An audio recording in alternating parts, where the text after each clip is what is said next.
Hello, Twitch chat. Can you hear me? Hello. Oh, I don't know if you guys had any, I don't know if you had any background audio for that, but I'm getting some things set up here. Brody Money, how are you? This is my first time in many weeks and in a whole new software set to be streaming both here and on YouTube.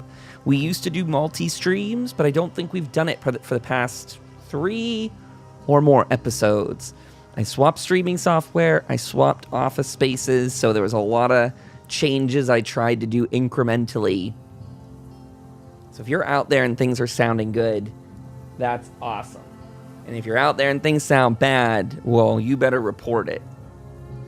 Yes, I hear 2 Kyle now, mainly because I have Twitch muted. Okay, so you got 2 Kyles, but only because you were using the Discord audio too. That makes sense, Mac. That makes sense. 2 for the price of 1. Exactly what Sky said. Exactly.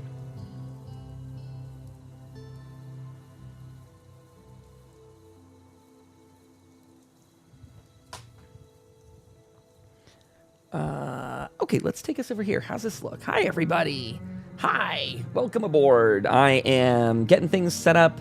To anyone watching this later at home, feel free to skip ahead a few minutes until the start of the episode. I'm sure I have it in the chapters below when we actually kick off.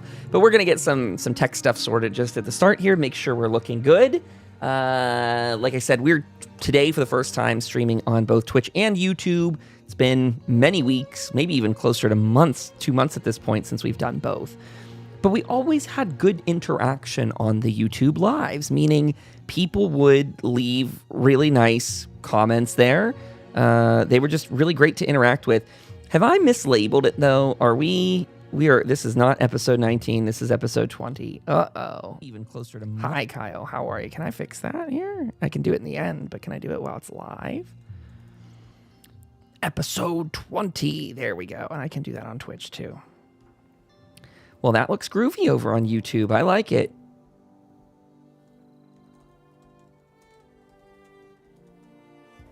Episode 20. I'm going to put us in Dungeons and Dragons on... What is it? Over on Twitch, because that's a nice directory for that sort of stuff. Good to meet other TTRPG players. We look to be down 1 dark night tonight. So... as a heads up, we are 1 player down. That is totally fine. We have a great sort of setup for the plot tonight where he could be out. They're getting back to town. I'll do a formal recap in just a minute or so. But that's going to be okay if DK can't make it here. Do I have the promo button on this scene now? What does this do? Is it... Oh. Hold on, chat. Give me a second. We're doing it live. We're doing it live! We're doing it live. I don't really have a good Louis cam to put down there, but hey, there's all the shows we work on.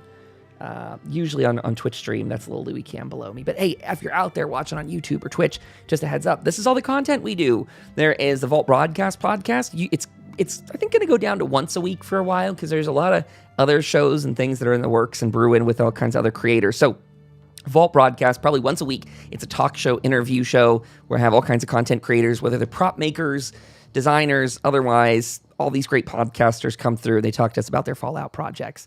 That's sort of represented by the second icon, the one in the middle and the top there. That's the Overseer Kyle YouTube channel. We've been doing some Fallout 76 crafting fair stuff. If you're interested in that, we're doing that on the first Saturday and third Saturday of the month. Really cool day to just turn out and play with some other Fallout 76ers on PC. Bottom left, Tales from Tomorrow. That's this. And in addition to this, I was going to say conjunction, all these different words.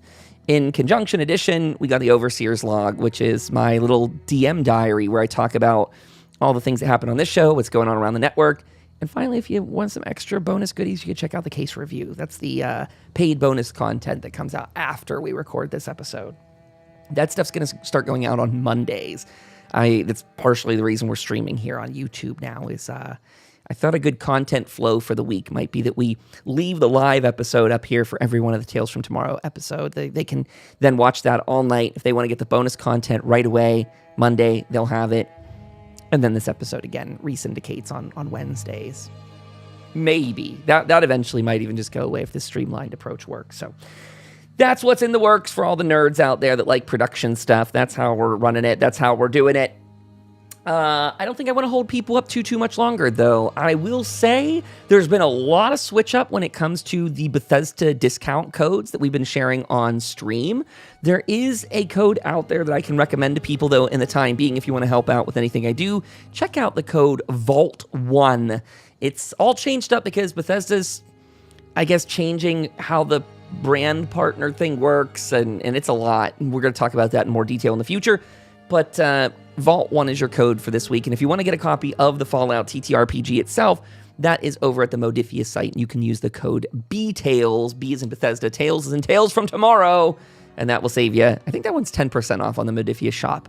You can get minifigs over there, all kinds of cool stuff. Star Trek games. I really want to play that someday.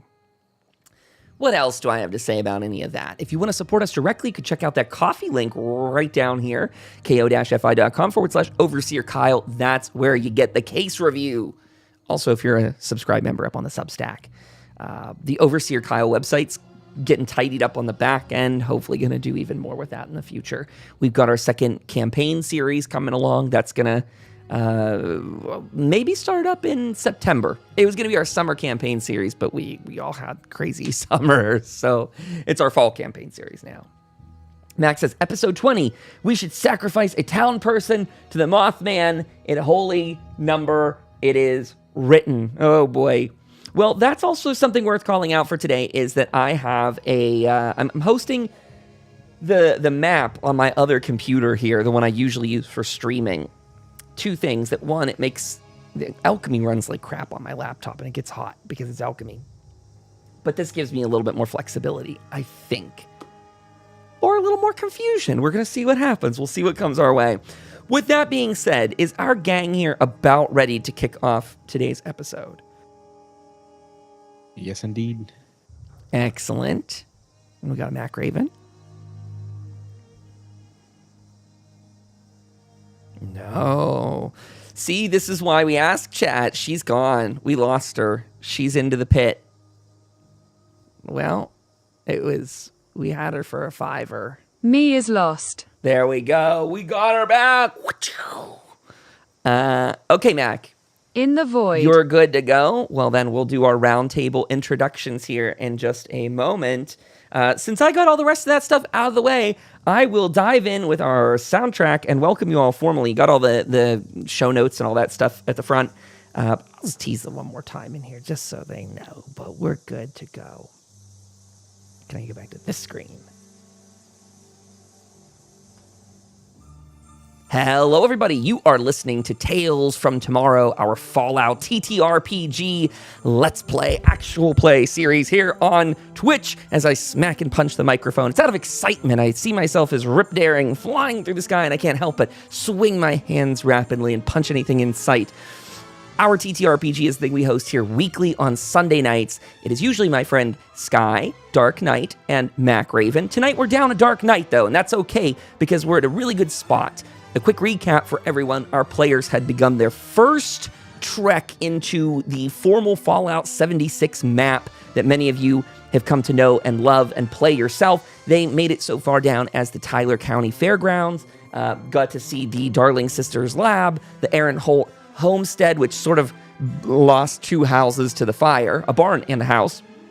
And we almost lost a Mac Raven to the fire, or I should say a Raven, her character, was almost gone, but got to travel away to a distant, ethereal space lantern, the home of the Mothman cultists, the wise ones at least, whether it's in the physical plane or something in between. That is a story for another day. But for today, our players had gotten back onto the boat. They were heading up to Hope. They were about to deliver some settlers who were losing their homes to the ongoing and increasing Mothman cultist threat, as the Mothman cultists seem to prepare for a war or some sort of inquisition upon the land. Settlers are getting nervous. They're starting to pack up and ship out. That means finding them a safe spot and a safe path to get there. Our players volunteered to get them onto their boat and take them up north to Hope, which seems like a good fit because they're bringing back 3 settlers, all who seem to be able to homestead on their own. They're taking with them Chop, their super mutant friend, who's been very accommodating of all of them, and his new buddy, BuddyBot, which is a sentry bot, which is one of the massive robots with the Gatling guns. It doesn't have working guns at the moment. Good thing for Raven, because she was being chased in the last episode by the bot. So a big hello to everyone that's watching us live on Twitch and or YouTube. We're streaming to both this week. Fingers crossed that our stability is all awesome and lovely. We will have a bonus episode that we record at the end of this, so look out for that. If you're one of our members over on Coffee, you can check that out on Monday. We'll just do a little decompress at the end of this and go into more detail. Oh, I think that's it for the housekeeping notes. As always, you can find everything else in the description below. So without further ado, let's set that scene. The players all on their fishing boat on the Ohio River, sailing up north from the Tyler County Fairgrounds, where they had parked along the shore, now traveling up, up, up. And we're going to toss it in here where our players can do a little bit of sightseeing, see what's out there in the waters, make sure that the journey there is a safe one. We never know what the rivers and the pathways of the wasteland bring. As you are all on your way north, you've all taken to different tasks on the boat. You all who regular and frequent this ship now have an area you like to be in that you find to be your space. You've got Chop and the sentry bot out on the back boat. Some of the settlers have taken up to the front, some in the cargo hold. Raven, why don't we just toss it straight to you to do a perception and survival check? Just difficulty 2 for me. Let's get a lay of the land as we're heading up the river.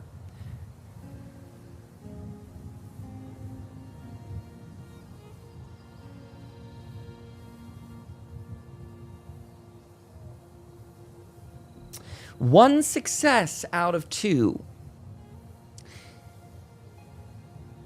Raven, as you're going up this way,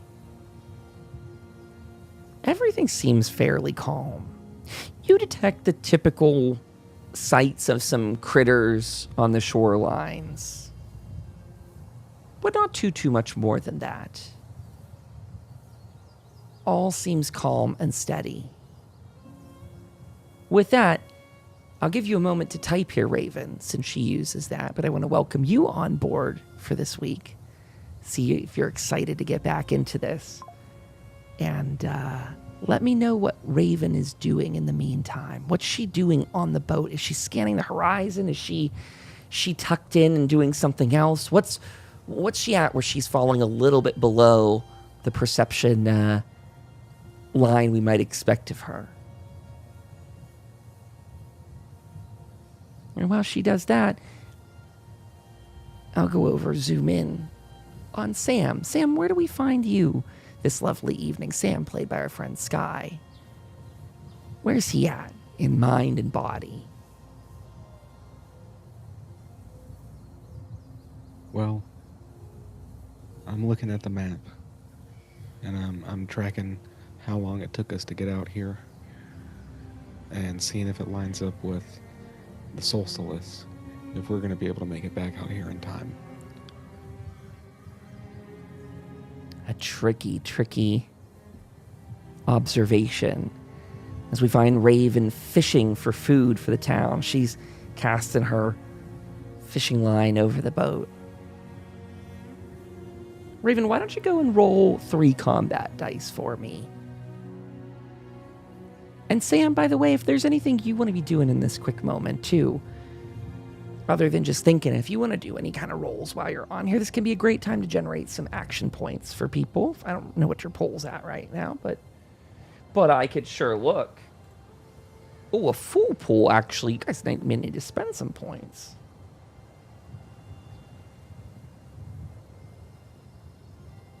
We got a Raven typing over here.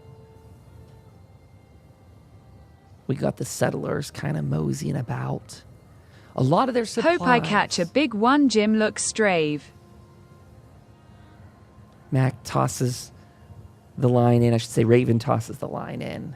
With 2 combat dice, Raven. You catch a big old fish.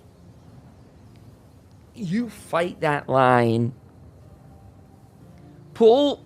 Whoosh. Now, I don't know if there's actually a fish to give you in the rules here, but we'll work that out. You can give that to the town as food. Holy goat, this one is fighter. You think you can get that one before it breaks off the line?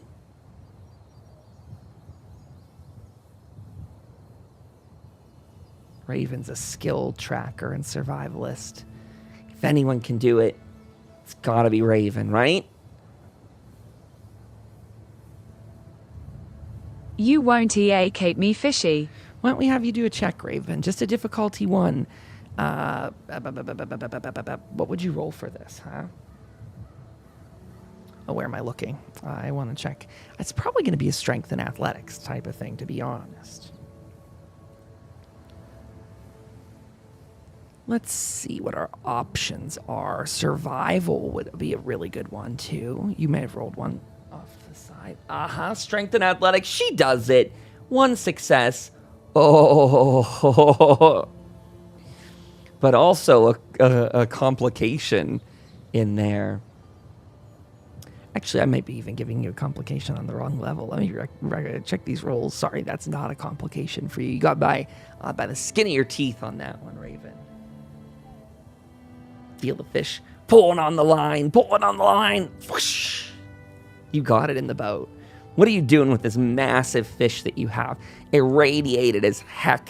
It's got little protruding, almost like little angler bulbs on it, and they're sticking out like they're flashing these little dull, luminescent flashes as if trying to catch or attract some sort of prey.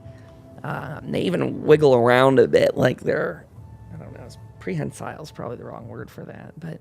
Hey, Sam, is this one we could eat? I kind of give it a look, and I wince a little bit. But we got to do what we got to do in the Wasteland. So I'm like, yeah, it's probably fine.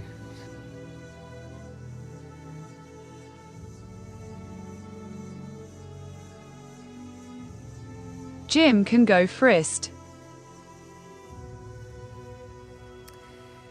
It's when you sort of both notice Jim himself has taken down to the cargo hold. Probably to get some rest. It's been a busy time, and I doubt many people have gotten any kind of good sleep around here, so seems sort of expected Jim's going relaxing.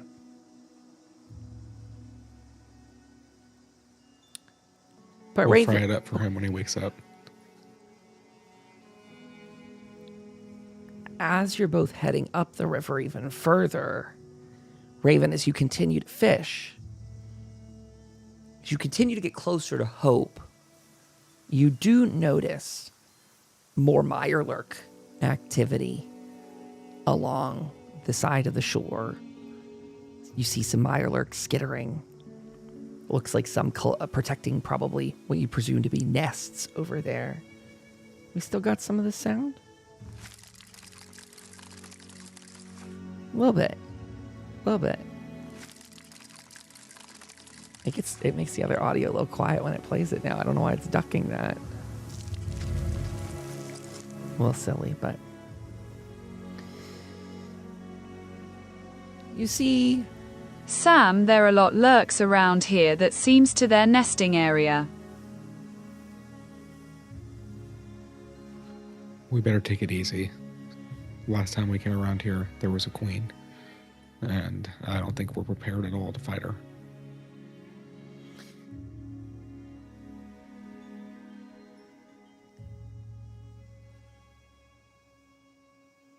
I should not fish then. Yeah, I mean, the one you reel in, it might, alert them. They might start going after it. And then you got a lot bigger prey on that line than any one of these little angler-looking fish.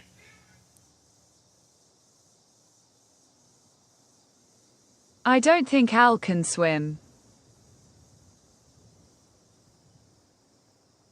Yeah, and I don't want to end up in the drink, so Let's take it easy. Right, sir? How about we have you all do a group stealth test here, a sneak, where we can, I think Raven's probably the best with it. So sneak and agility. We could have Sam assist. I'm going to say it's a difficulty 2, piloting this boat through what looks to be more and more active Mirelurk area. A failure on this test does not mean the Mirelurks immediately charge the boat, but just as a kind of idea of how stealthily. This might be one of those moments. Can I buy a die? You may, absolutely. You've got a full action point pool. You probably should be buying dice right now. Good question. And if you succeed on even one, Sam gets to help roll to give some input. And this is sort of in lore, you kind of giving the signal to Alfred, to Sam. One more die, please. Okie dokie. Roll up 3 then. Take that AP out of your pool.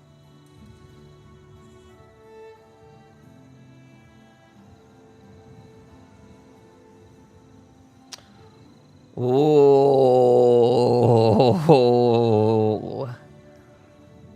there is a complication in there. That 19 that rolled in.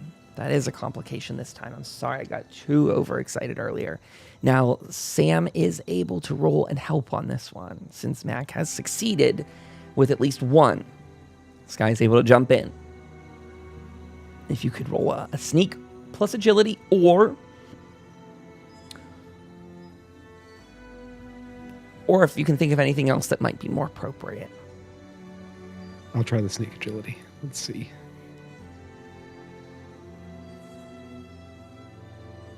Oof. And as you say oof, you all feel oof, as you can feel the boat hit something gently enough that you're not sinking, you're not damaged. But as some of you are standing near the edge of the boat, you look over and you do see the thick shell of a Mirelurk just below the water, traversing. Eyes peeled, everyone. They're testing our hull to see if we're food or not. Let's keep That an eye was out, make close. sure. It was. Let's make sure that, one of their pincers don't breach the hull.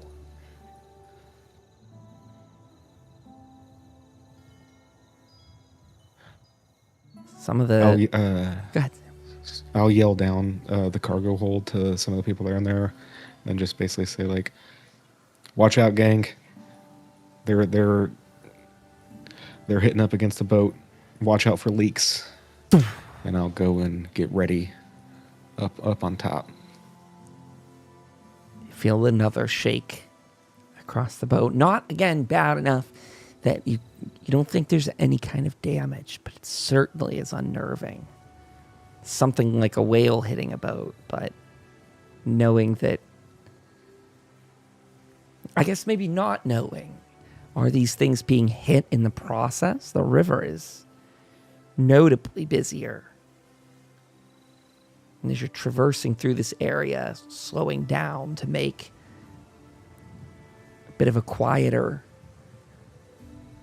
pass, you recognize you do have 3 uneasy settlers on the boat. You've got Chop, who may or may not be used to sailing, and a massive sentry bot who is sort of an anchor of its own. Raven says she gets her bow ready in case one does get jumpy.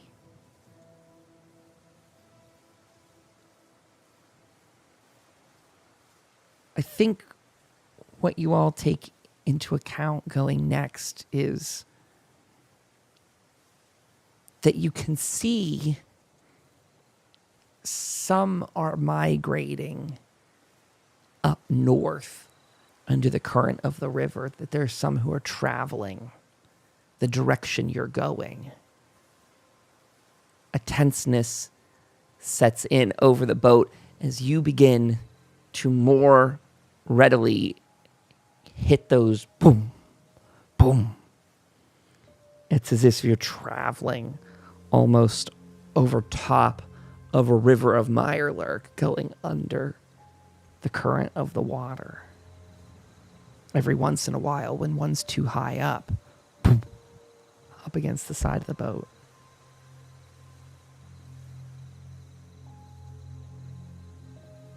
I think some of you might be a bit concerned as to why or how far these Mirelurks are traveling. That if they're getting closer to Hope, you've already had to deal with that problem before.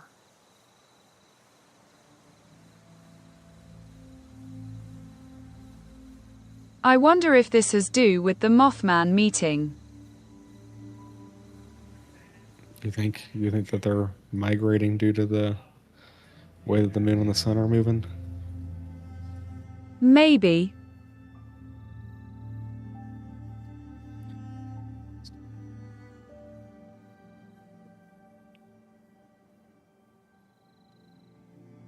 You with them off?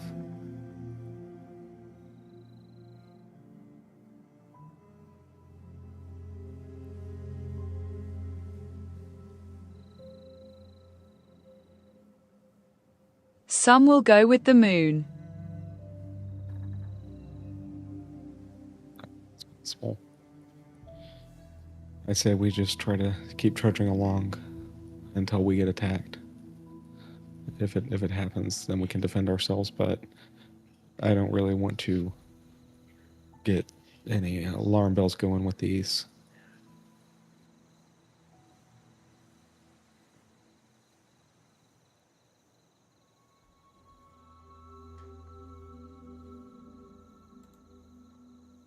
Yeah, there are a lot of them. I know. And who knows if there's a bigger fish somewhere close.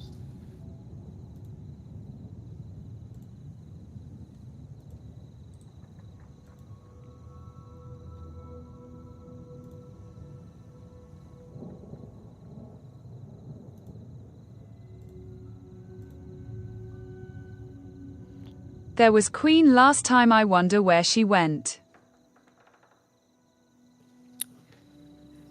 You know, that makes me wonder if they're following her. Maybe she already left.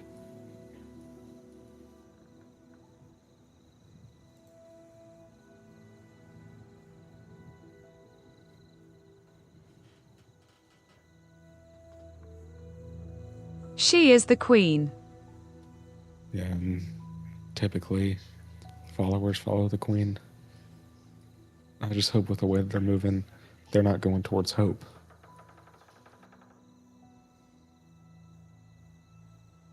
I wonder if they're a king. Be a scary duo for sure.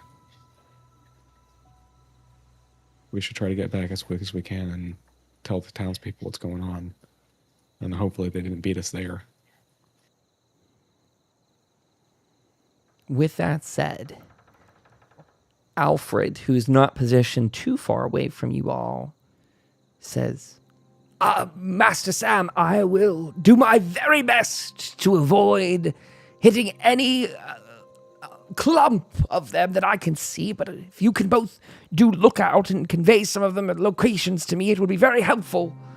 Alfred's gonna go ahead and do a piloting roll here to see if he can navigate down this path. Luckily, he has good perception.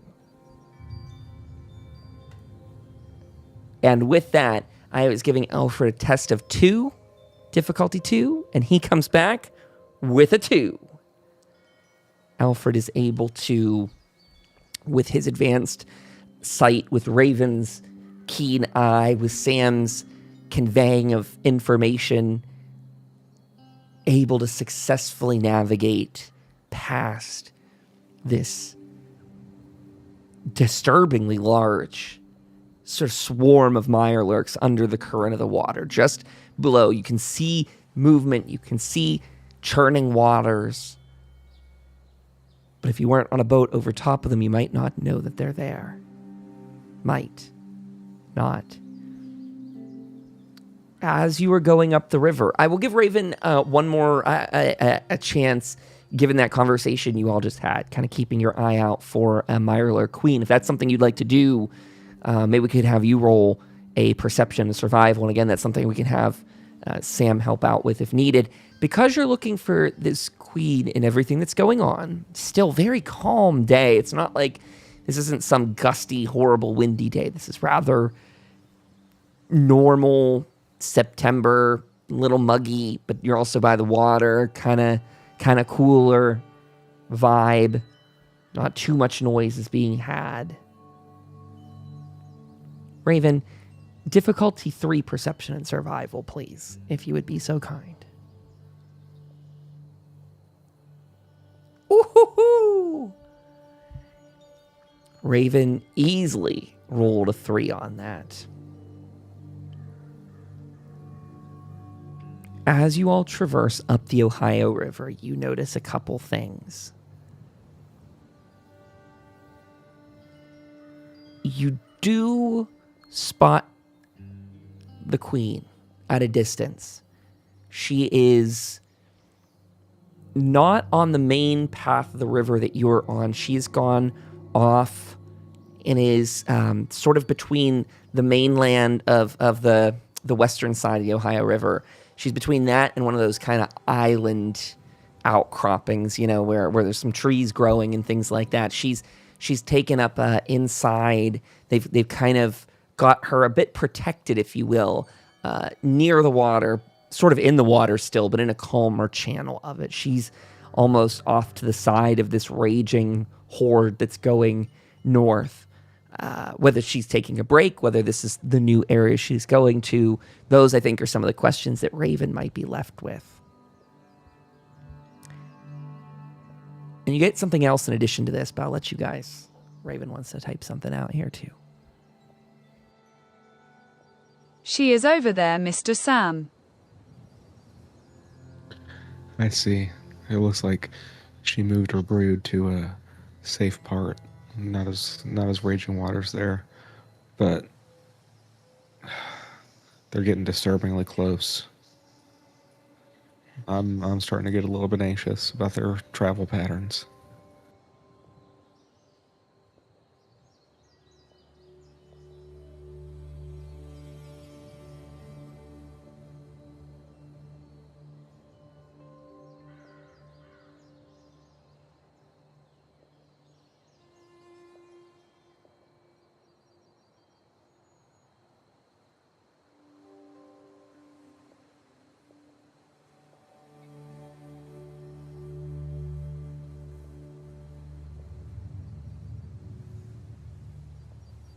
Yeah, we should leave this place and maybe find something to thin the herd some.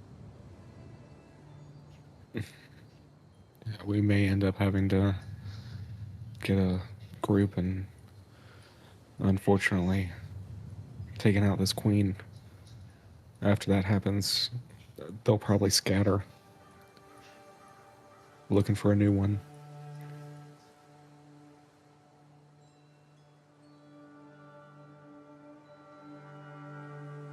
Or go nuts?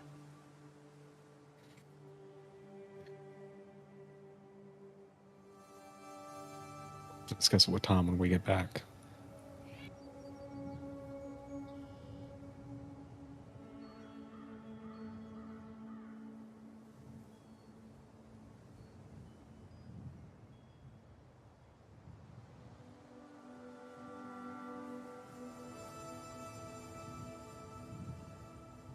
Yeah, I don't know much about lurks, sorry.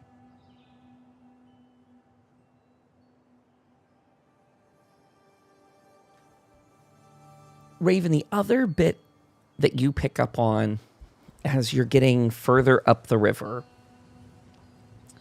you see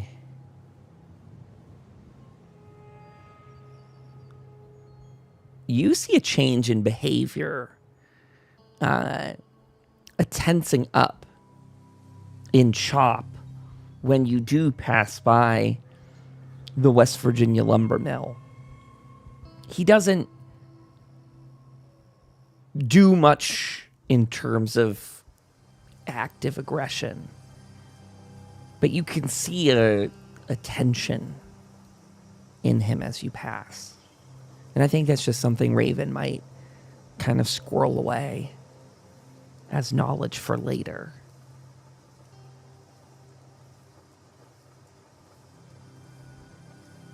As Sky says, thank you for all being here in chat tonight. I appreciate it. We're doing this live on Twitch and YouTube tonight if you guys want to come out here in the future. Very fun.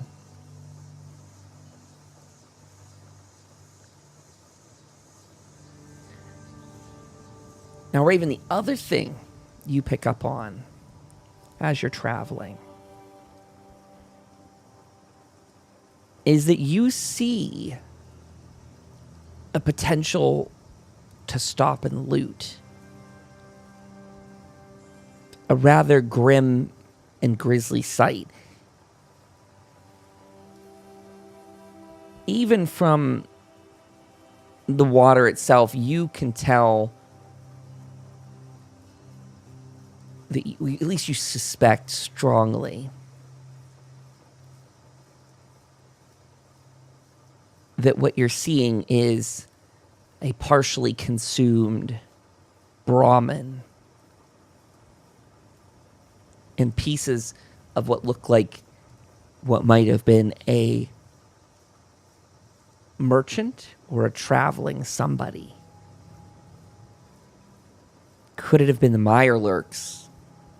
That's the first thing on your mind, being so close by. Knowing that they're still active in all these parts, that they're still even traveling under the water, though less notable where you are. You would have the option, if you would like, to pull the boat over and inspect what you can only begin to believe is a couple boxes on the back. You see them strewn around, one of them even fallen into the water itself. Probably what caught your eye first, following the... Sam, there's something over that look like bestie over there, might be worth looking at. I see it.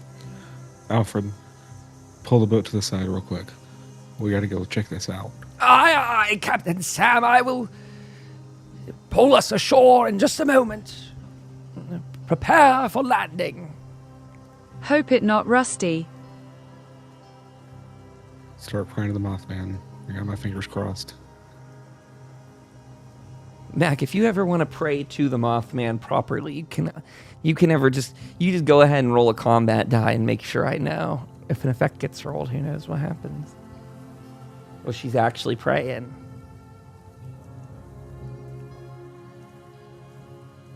Her prayer goes unanswered. Nothing. As Alfred wheels the boat over to the shore, you see, even with better detail and clarity now, one box, one crate, a barrel, a pierced barrel, some sort of liquid has already belched, sort of leaked out of it down the way. Some more crates. A skeleton of the front parts of the Brahmin still strapped into its harness, but other bits of the harness torn and shredded apart off to the side. The hind part of the animal taken off. And you see tattered remnants of clothing, fabric, something of that strewn across the ground. A body, pieces of a body, leather armor, a shotgun, some ammunition, some expended shells, a lantern, a lunchbox, maybe with the settlers or the person's food for the day. And a lot of loot that could be gone through. And at the moment that you hit land, you don't notice anything else immediately lurking. If you all want to run some more checks or do anything like that, or be, even more creative than the path I'm sort of setting up, you guys want to go and kind of do whatever, you're welcome to. Sky's the limit sort of this. But at first glance, having your experience in the Wasteland, you may guess that this is just an unfortunate traveler. Who it is, we could investigate that too.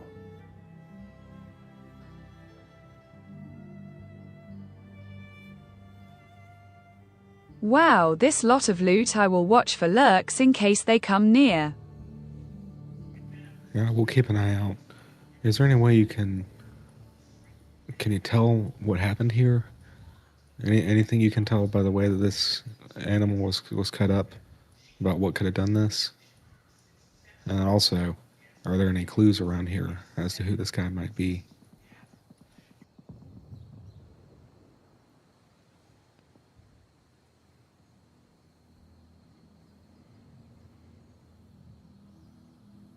I can go check. Yeah, let's dig a little deeper.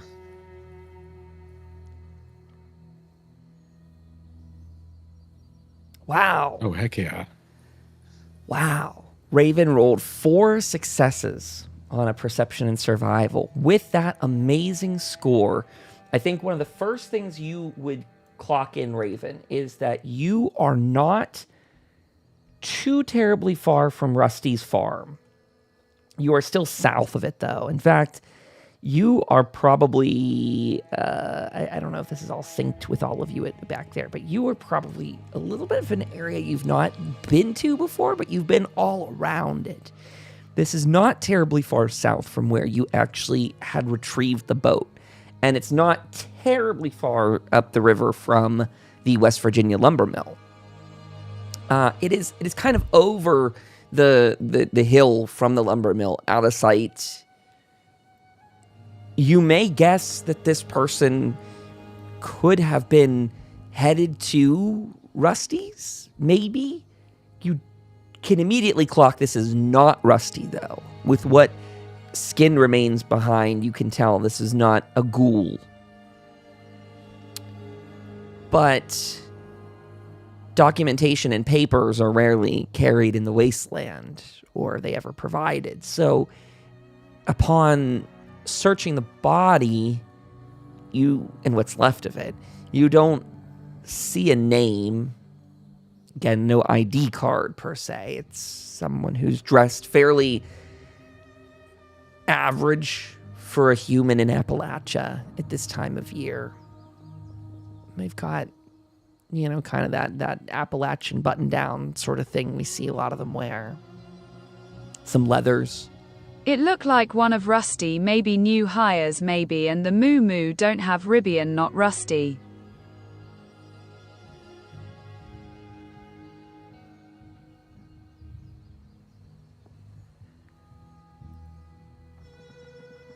With Raven's fantastic survival and perception test, I'm going to give you guys some goodies as you poke around in some of that cargo, assuming that's your plan. And with such a great score, I would say as much as this. Some of this cargo is immediately useful to you. For example, Raven quickly, kicks one of the sides of those boxes and finds an emergency medical kit containing, I should screenshot this stuff for you or something like that, containing a diluted stim pack, a diluted Radaway, a dirty water, and a full stim pack. You also notice, though, that some of this loot, or whatever, loot, probably what it is now, you notice that some of these are less useful supplies. For example, you may guess that one of those barrels that had burst open was oil, like lantern oil. And with the other one there, maybe you think this is stuff, if you're interested in taking back to Hope, kind of just keeping in your overall stash pile. Finders keepers in the Wasteland if you want. But before I kind of pass it back to you both, just to say, I'm going to get you more both some loot here to look through other things. But Raven, This great haul of loot, we could fix up the town too with it. My last thing to say is that I think you'd notice that with all this stuff left behind, it probably wasn't a person or like a bandit style raid or whatever that took this person's life. That's also pretty determined by the lack of skin on the animal and the person, but just worth saying. Can I take the shotgun mentioned earlier as well as roll for the ammunition? Yes, you may. It's a pretty crummy shotgun. Well, you know what? I envisioned it being a pretty crummy shotgun, but why don't we leave that up to the fates, actually? So the ammo. Roll 3 combat die. It's 6 plus 3 on the shotgun ammo. So 2 extra. So 8 shotgun shells. And then I think there's like a legendary effect roller here. And I kind of want to do something like that where we end up rolling to see if this is something fancy. Because had envisioned, just a pretty boring old, like pump action or something on this. Let me look at the shotguns here. Look at my weapon choices. But that's the fun of having to roll with the punches in these games.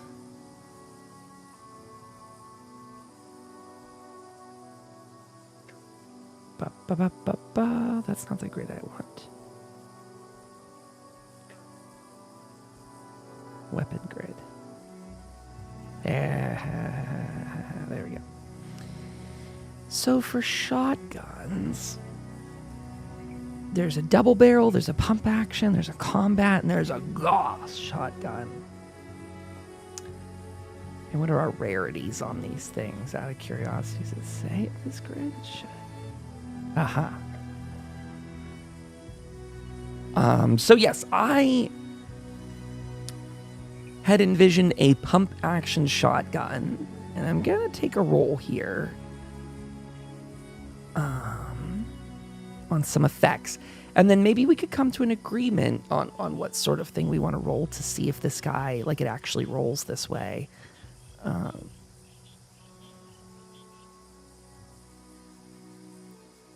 So it looks like it might have the enraging effect. An enraged weapon confuses and infuriates foes so much that they cannot tell friend from foe. When this weapon inflicts damage on an enemy, you may spend 1 luck point to enrage the enemy.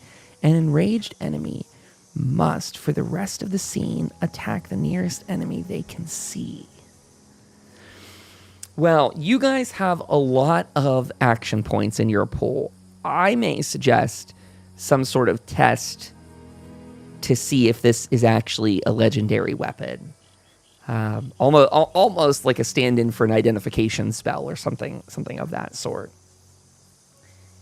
Could we have Sam, Max saying go ahead and use it. Sam, do you have a test that you think would make sense for this? Because I'm going to look at my grid here and give it a thought. But if you have something you're pining for, I think it might really work for you. I would say probably not a charisma in all fairness, but something more physical. Sure. Let's see. Small guns check on its own, maybe? That's what I was going to suggest, actually. Identifying weapons through small guns. Yeah.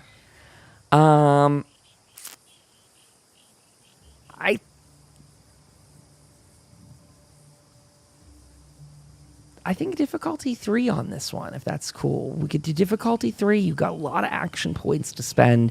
If you succeed on this, you get a badass legendary. If this test fails, you obviously can use your luck in other things, but it is if a failure comes by, it's still just a regular pump shotgun. So, maybe if it comes by with a big complication, though, it might also be a broken pump shotgun, just as a warning there.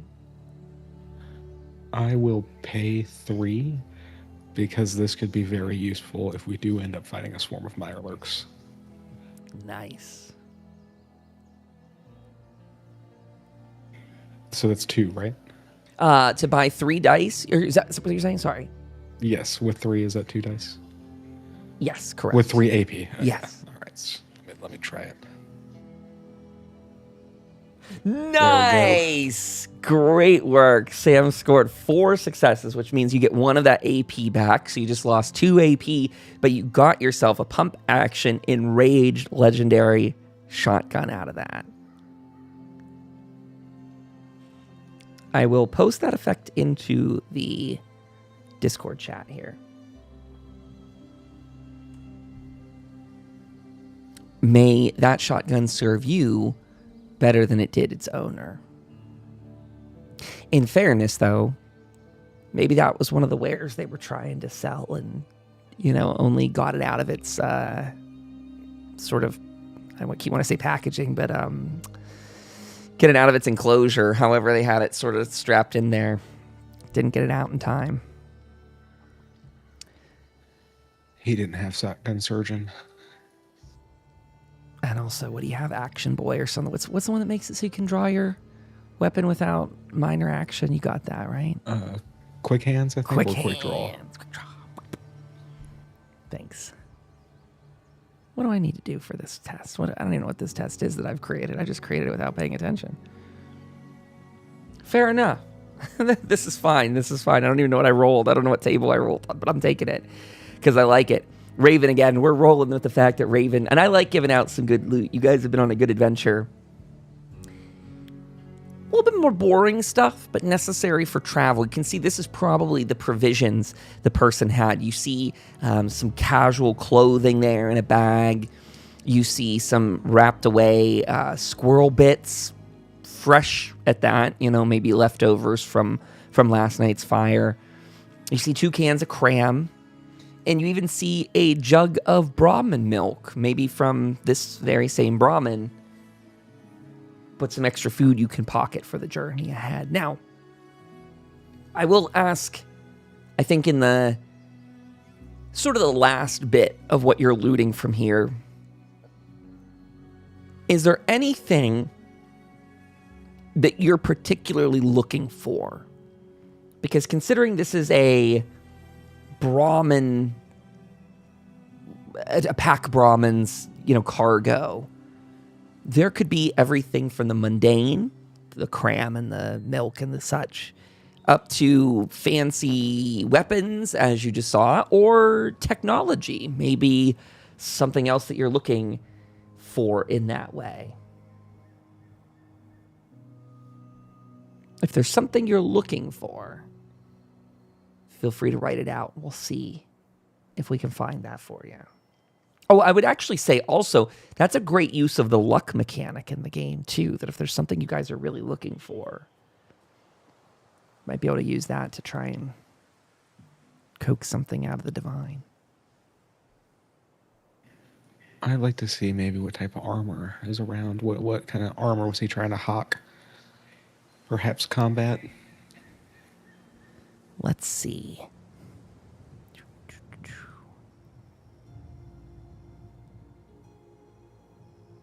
That's a great question. Good. Random.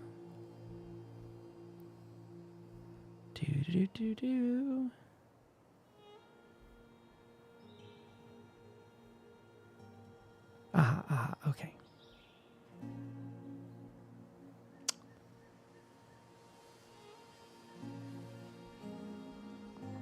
Interestingly enough, Sam, when you look at some of the armor that's there, you're reminded very quickly that you're still in raider country.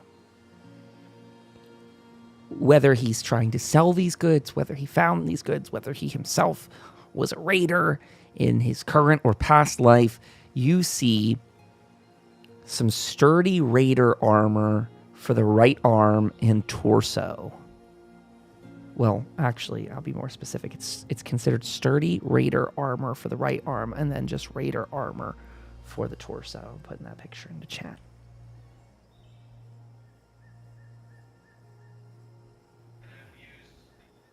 Raven, check this out. Do you got any use for some of this raider armor?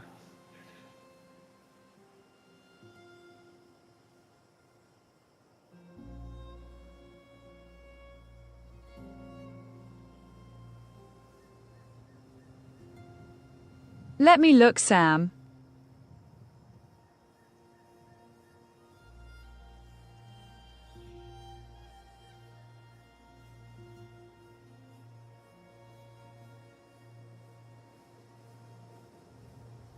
Yeah, Raven in chat says, this is chill episode. Nice time to resupply and get more lore. Exactly.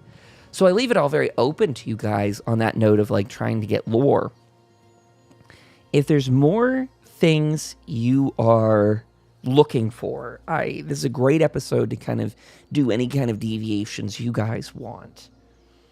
Again, I think there's somewhat of a familiarity of this area to all of you. This is a stretch of land, though, that you've boated past and even on the road walked past, but you've not actually walked this ground. You've been a good, off into the tree lines distance away always. It's just a place you haven't stepped before. Who knows what's there? I don't even know what's there. Except it's dead trader. He's there. Was there. Parts of him are there. I could use it. I don't have any armor. We'll try it on for size. Raven, I'm also wondering, with all this gore and viscera lying around, any way we could pick up a trail, see where maybe this thing went to?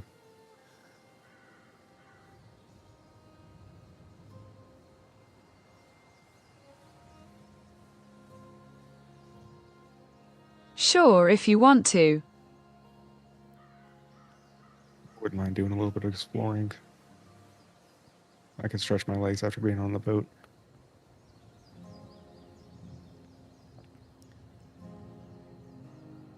With that plan in mind, we will take our AFK break for the night. We are 1 hour into our session here. So we will step away for 10 minutes. Everyone go stretch your legs, get a drink, and come right back. We will pick up with their next stage of the adventure. Ravens rolled a great perception and survival check there. So some very interesting travels ahead, I have no doubt. We'll see what areas they find and troubles they get into in just a few moments. But until then, everybody, you stay safe out there. Again, we'll catch you in 10 minutes. I've got a new little BRB screen that mirrors our main one here because we're doing this live on YouTube tonight. So keeping it nice and YouTube friendly. What else is there to say? Hey, while I step away, why don't you all get involved with the Discord server? If you're here on Twitch, I think the bot will respond to that command. He doesn't over on YouTube yet. We can get that fixed. But hop over to our Discord server. Great place to join in on the fun. We are now starting to do a lot of Fallout 76 weekly events. So that's a great place to get involved. And also, if you decide to become a paying member over on Ko-fi, if that's something you can comfortably do to financially contribute to the stream, that goes directly into helping me maintain this wonderful software we've been using. Everything's getting more expensive, like out the wazoo for every piece of software. But the cool thing is, I feel like we've got a setup that really works. Sky and I were talking before the show how much we love things like Dimension 20 and are really inspired by content like that. And so we hope we bring to all of you an interesting performance and just overall professionalism. I know I've said this 1,005,000,000 times, but we're going to do the multi-camera stuff in the future soon. This week was just about making sure that we could multi-stream on Twitch and YouTube at once. I've just not done it with this software, but now it works. So that's one thing checked off. I don't know if people at home will notice this, but hopefully I sound a little cleaner in my audio. I was using a really bad preamp on my mixer for like 2 years, a year and a half.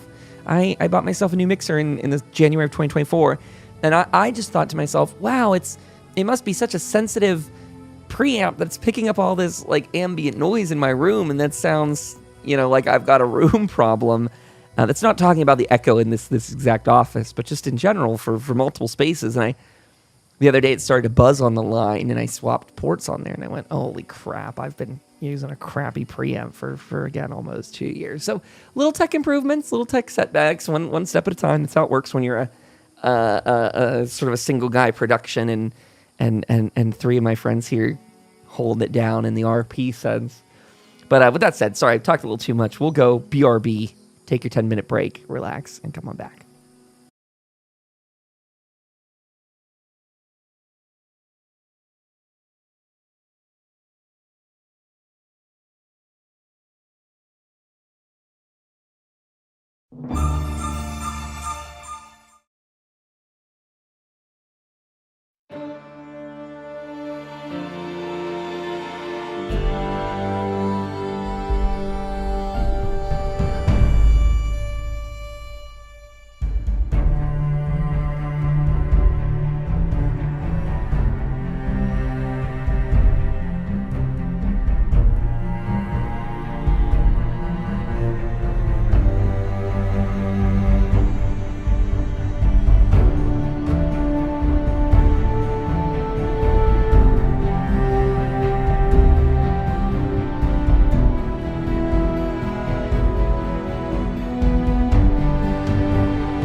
Okay, Wastelanders, we're back to it. Hello, hello, hello. Got some ideas of what's to come. I'm looking forward to our return to hope. We got a Raven typing. We got a Sam the Sky back. Mac is BAKC. Backsy. Hello, hello. Hello, hello. Okay, everyone. We had just left off with the exploration and discovery of a lot of loot on the side of the river, as you had started to pick through the belongings of a deceased merchant and their Brahmin. Did you all decide to start moving any of the loot, the other things, onto the boat? Mac had made a comment that that stuff could help the Town of Hope. Again, things like lantern oil and other more generic basic supplies. Because the next thing I know is people are on the hot pursuit of some sort of critter that might have done this. Yeah, I think before we do that, we should move some of this stuff back. We could probably get Strong to help us. Not Strong. I keep getting him mixed up with the dude from Fallout 4. We could get Chop to help us. By the way, Sky, you're coming in very quiet and I can't boost you anymore. Sorry. Hello. Hello? We'll hope that's better. I think I heard most of what you said, though, about it reminding you Strong from Fallout 4. But you're seeing if he can help you get the stuff on the boat. Was that what I heard? Yes. Okie dokie. So with their help, some of those extra supplies get loaded. And I believe Raven is tracking this viscera. Now, most of it, Mac, your initial thought from being on the boat was this was probably a Mirelurk attack. Especially given their proximity to the area here, their prevalence. Is that still your... I don't lurk, did this, Sam?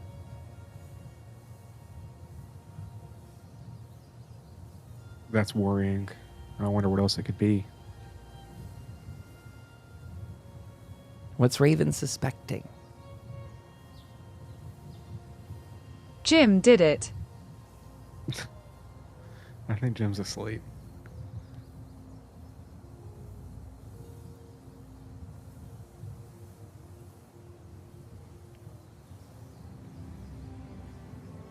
But maybe he sleepwalks.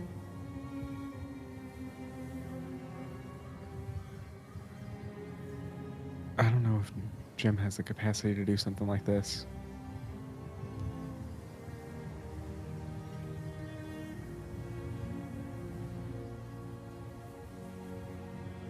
Yeah, maybe.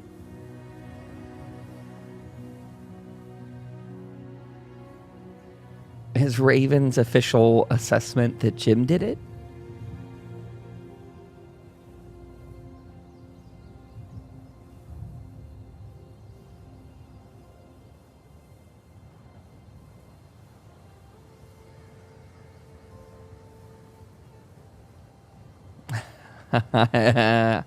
Matt Raven says maybe. I'm a little bit confused as to what to tell you guys to do in that moment. Yes, and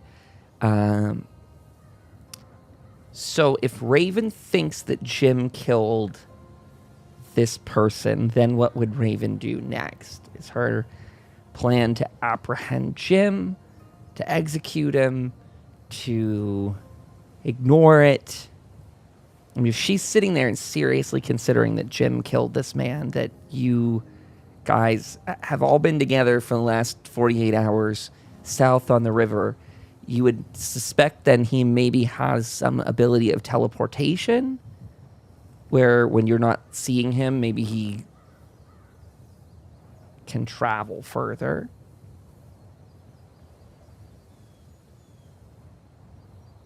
I think Raven's being a little bit funny about it. The clues point to a Mirelurk having eaten this person. as most of the viscera and the boxes and the rest all slide down into the river. It's also possible, Sam, that Raven is compromised and may be having delusions right now where she thinks that Jim did this. That might worry. Well, Sam, he did touch Sam. that orb. Maybe he got some power.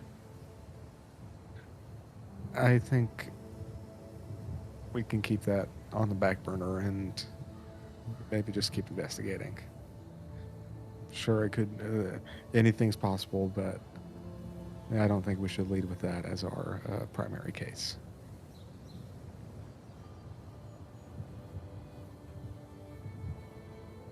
A pang of worry goes through Sam where he Okay. thinks that potentially Raven's communications with the Mothman or wherever she's been, maybe just some sort of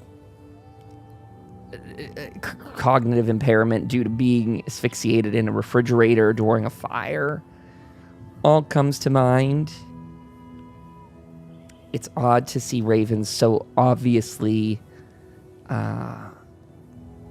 I don't want to use the word wrong, but so obviously incorrect in her tracking skills. Of course, you can see, Sam, with your medical skills. In fact, if you want to go ahead and roll what would you roll? Intelligence and medicine test. Difficulty 2, if you could.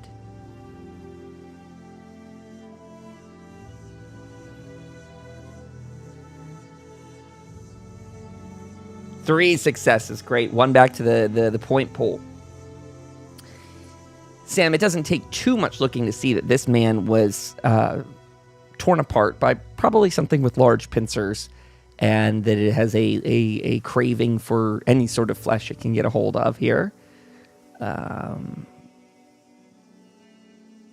What worries you in this 3, again, is that for Raven, a tracker to be maybe so obviously misguiding you brings a foreboding feeling. And you wonder whether Raven is misdirecting you because she has something to hide, or whether she's just, again, compromised. Your friend's had a rough 24, 48 hours. Maybe she's been infected by the Scorch. She was the closest to them. She also had those mushrooms that had infected her and tried to devour her. You wonder if, like in her story about Brother Charles the Wise, that maybe Raven's touching of the source there is decaying her mental state. I think those are some things that might worry Sam.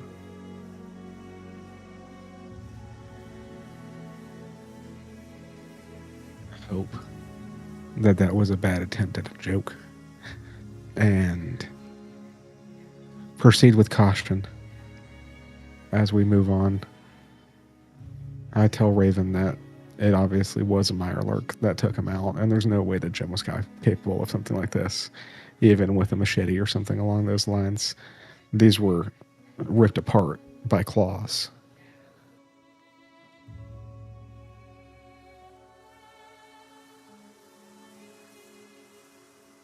You sure, Sam? I'm pretty positive.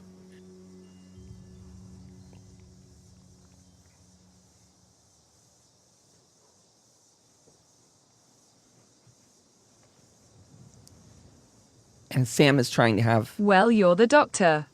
this conversation with Raven. She heads off, walking north, daring that Sam's explanation is, at least momentarily, insufficient. Raven looking for some sort of proof that Jim somehow came up here to commit this crime, this heinous act. She sets off north, only for her to be so taken by this paranoid delusion that she misses a step, or maybe it's as if the vine itself grabs her ankle, causes her to trip. The vines that are just about perfect ankle height. And Raven, boom, boom, boom, boom, boom, head over feet, slides down, rolls down an embankment into the water. And as Raven begins to put her hands down into the muck to push herself up, she realizes that she has crashed directly into a mirelurk egg nest. Ouch. Oh man, that not good. Oh no.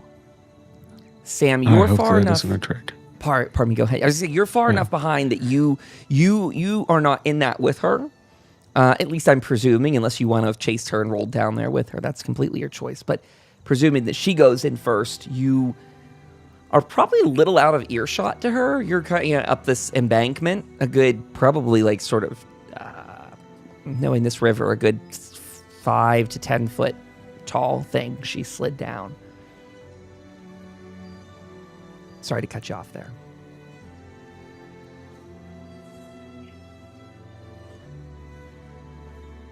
Do you think you'll be able to climb out of that, Raven? I can try to come assist you, but I want to be able to also see what's coming.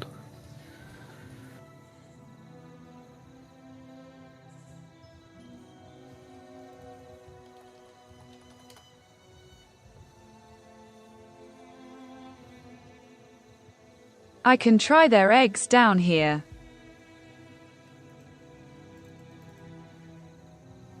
We should probably cook it first. But if you want to try to grab a few, just be careful. You want some? Yeah, I mean, they're pretty big, so I could feed quite a bit of people. Just be careful. If you smush them in your bag, it's going to get that yolk all over. It'll be a mess.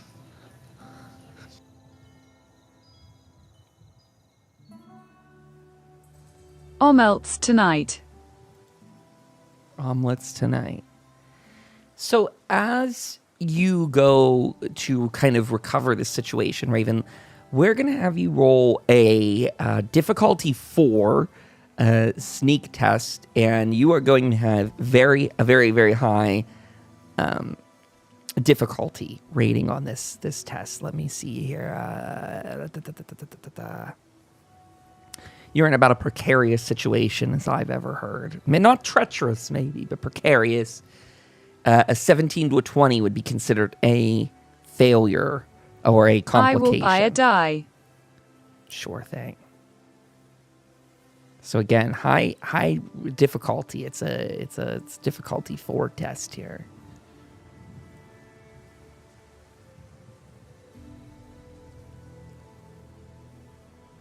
With that 3 successes, you are able to toss about 3 mirelurk eggs up to Sam. Can I re-roll that 20? Yeah, if you have luck left. Do you have luck left? You may. Or some other mechanism that allows you to. 3 luck. Okay, yeah, you can use a luck point to re-roll that. Come on, anything less than a 17. Okay. Did that also count as your 4th success then too? Because the target number, so I think that's 4 successes. What a critical smashing success. With that, you get 3 more mirelurk eggs that you toss up to Sam.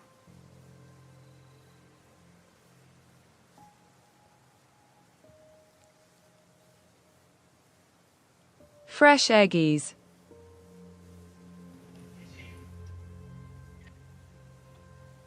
This was a good run. Let's try to get you out of there now. Now to get of here. I'm inclined to agree.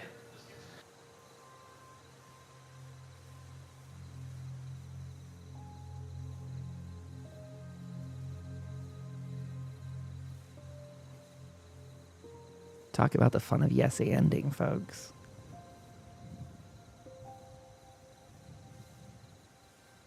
I think I can crawl up.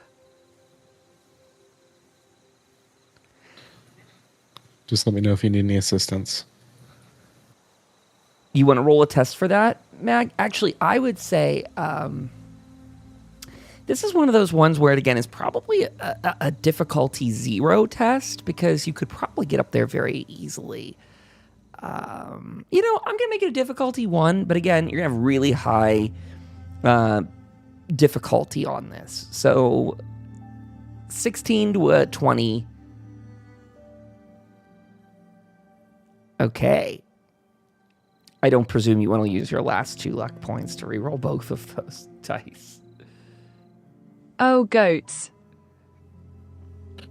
We can try to walk along the riverbank and see if there's a shallower area for you to climb up.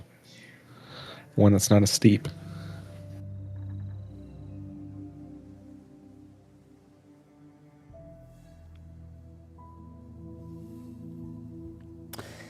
I'm also going to say that with that double... Man, I must be losing it, Sam. I'll let Sam add to that.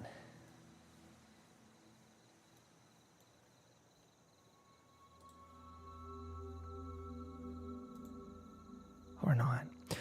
With that said, Raven, with those 2 critical failures, as you're climbing up this muddy embankment, you slide the whole way back, and this time with a loud as you crash into the eggs, one of the clutches that are nearby.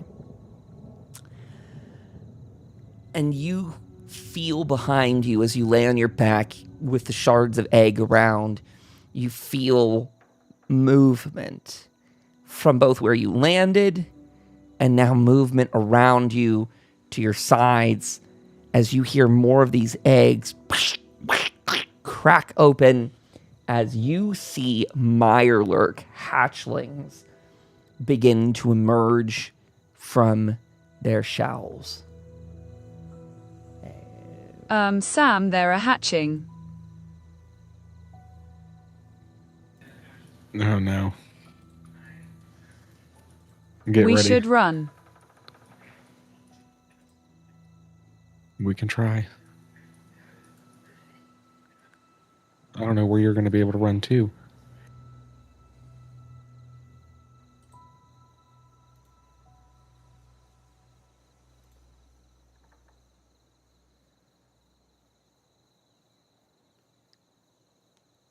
Oh, Mac, your character feels an intense pain in your upper right arm as one of these Mirelurk hatchlings gets you for 5 points of damage. Do you have damage resistance on your upper right arm? Or your right arm. Sorry. That will be the if you have damage resistance, that will be the Yes, I do. how much? That damage resistance will be, that is what's going to keep you from having a broken arm. Lucky it didn't pierce right through your shoulder and hurt you big time. 5 points of damage. So you take as much, you subtract your damage resistance from that. Let us know how much you get hit for. You said right arm? Yes. If she put on that sturdy raider armor, then she should have some. Heck yeah, Raven. Good timing on the armor then, huh? I didn't plan that. That's wonderful. It looks like it's 2. So you take 3 damage.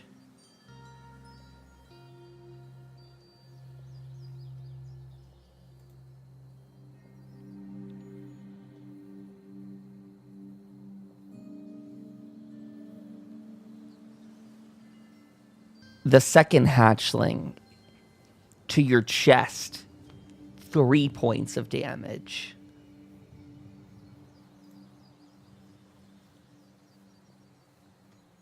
I will follow the river, Sam. And to your other side of your torso, nothing. You get lucky on that one. That guy missed. He gets a critical failure. One of them gets stuck in its egg casing and can't get out of there. Can't get you. So Mac, you took what, 3 points, and then another. What's your torso defense? Damage resistance. I have 4 horsepower left. Well, you gotta figure out what's your chest defense, because you took 3 more damage, but you probably have a 1 or 2 as damage resistance on your chest. You are right now have looted A 1. a 1, so you take 2 more points of damage. So far you've taken, 5 points of damage from the Mirelurk. There's only 3 of them so far. And now is all your time to act. What are you going to do? You could go out into the river, but there there's a massive undercurrent of Mirelurks going by. So that's probably a death sentence, right? You've tried to get up the embankment that you slid down the first time, and that's what has put you in this more precarious mess where you've fallen back into them. You've woken up a couple. You're lucky that no others have come by yet. Does Raven have any can she tame animals yet? Which reminds me, we're probably at a point of a level up soon. I'm so sorry, everyone, too. I've forgotten with all our kind of back and forths. We had started doing the 3-point leveling system where every 3 sessions you can approximately guess to level up. I believe I had given you... Does anyone remember? I think you got the skill point, and then maybe the health point, and then up next is the actual perk itself.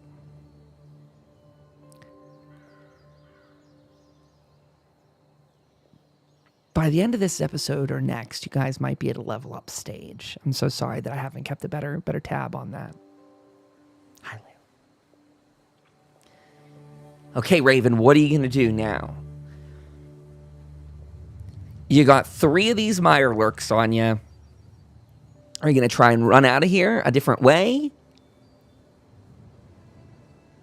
Sam, maybe you could just get help from the boat?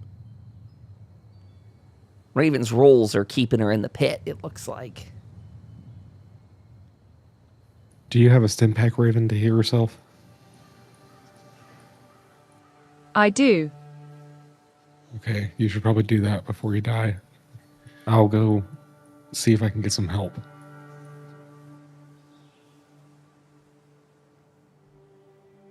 Yeah, Sam, you can go back to the boat. You run back there. You're not very far from it. Probably all of a 3-minute run.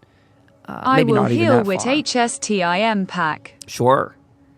Go ahead and use that. 4 HP back if you're using a regular stim pack. Sam, who are you hoping to get help from the boat? Because most everyone's there. People are, the settlers you got are all on kind of defense now, looking, around, keeping an eye. The sentry bot still in a fairly powered down state to keep it so it wasn't, making a mess on there. Chop is there, of course. You could try and take him off the boat. He's loaded up the supplies that you requested. I'll grab Chop and Alfred. Okay, sure.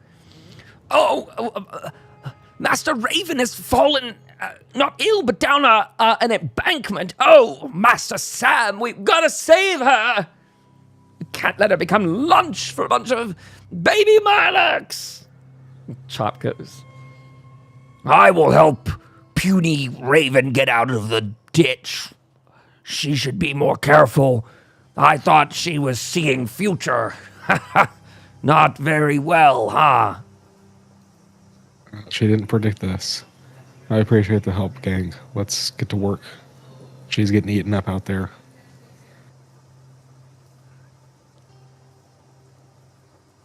So as you get over to that embankment, Raven, one more of those guys gets a swing on you. 0 successes. 0 successes. 0 successes. You must have gotten yourself into a nice little spot, kind of wedged up. Maybe you're kind of like holding on to like one of those trees that's growing out of the side of the embankment. You kind of got yourself wedged up there, having a hard time getting footing to go up the whole way, but enough that these mirelurks pinching at your feet can't get any more grasp on you. Chop and Alfred, everyone comes running back over. And Chop, honestly, is probably of the size that he could... Yeah, we'll have Chop do a quick roll. Hi, Louie. My doggo's here saying hi. Hi, baby. You've been outside and everything. I hope you took advantage of it, Lou. He's going to have a difficulty 1 to see if he can strengthen athletics kind of down this embankment himself.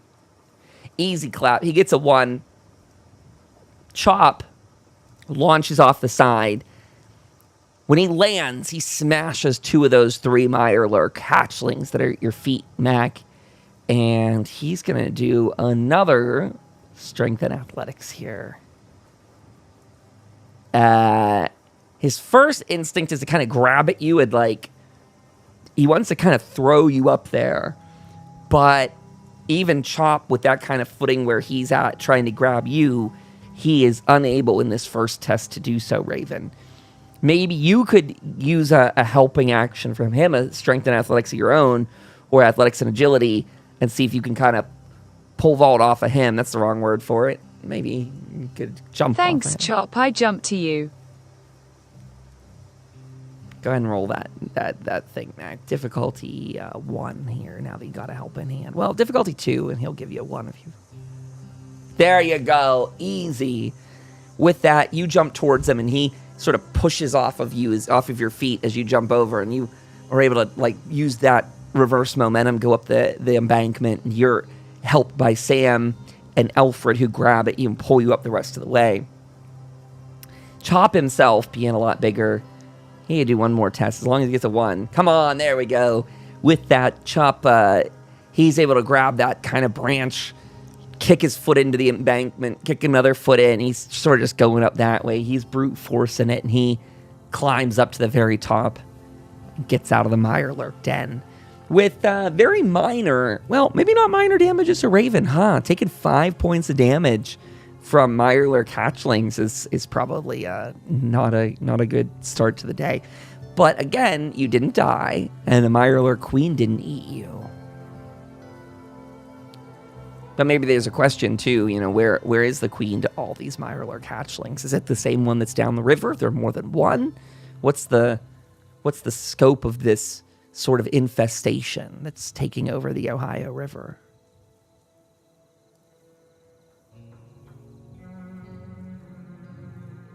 Back to the boat time?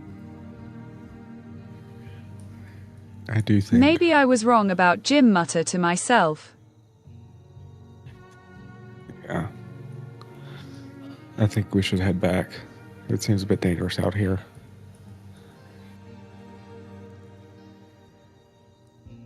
You all get back there in no time at all.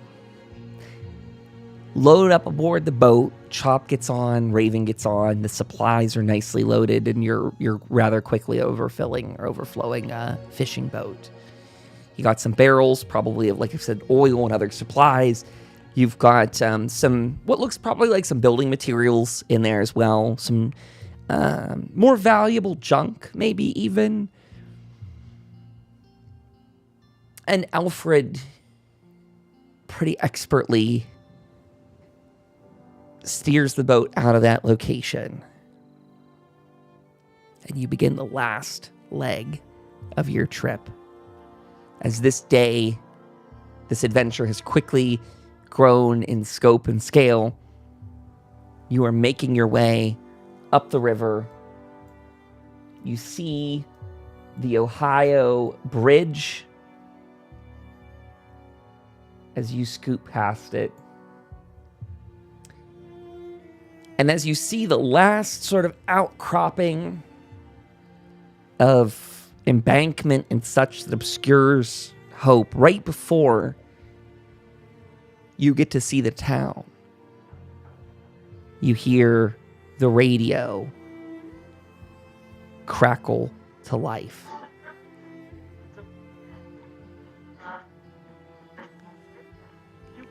Sam, you there? This is Tom from Hope. I got a report you might be heading up the river. I'm reading it, Tom. We're on the way. Hey, it is good to see you guys back up here. We got some spotters out there looking out over the road. We've got some real bad mirelurk activity up in these parts. I don't know if you all have caught it, but a couple of them have been coming up this way. There were some things that attracted them to town. But look, Sam, who all's with you in that cabin right now? I got Raven, Jim, and we picked up a few homesteaders out at the Groves family cabin. Their names are Reuben, Marlene, and Ted. And then you're never going to believe this, but I got a super mutant here with me named Chop. You got a super mutant on board there? Is this... He's a good guy. Well, speaking of good guys, Sam, I'm going to need you all when you pull into the harbor here. I want everyone to stay on the boat. You come off the boat. Come catch up with me real fast. Things are going and changing and everything's in flux. So whenever you get here, just make sure the crew stays on the boat. Come see me. Sounds good, Tom. We'll be there soon. With that, the radio returns to silence and static. Does Tom sound funny to you, Mr. Sam? I turn to Raven and I say, I was thinking the same thing. That's a bit strange. Keep your eyes peeled.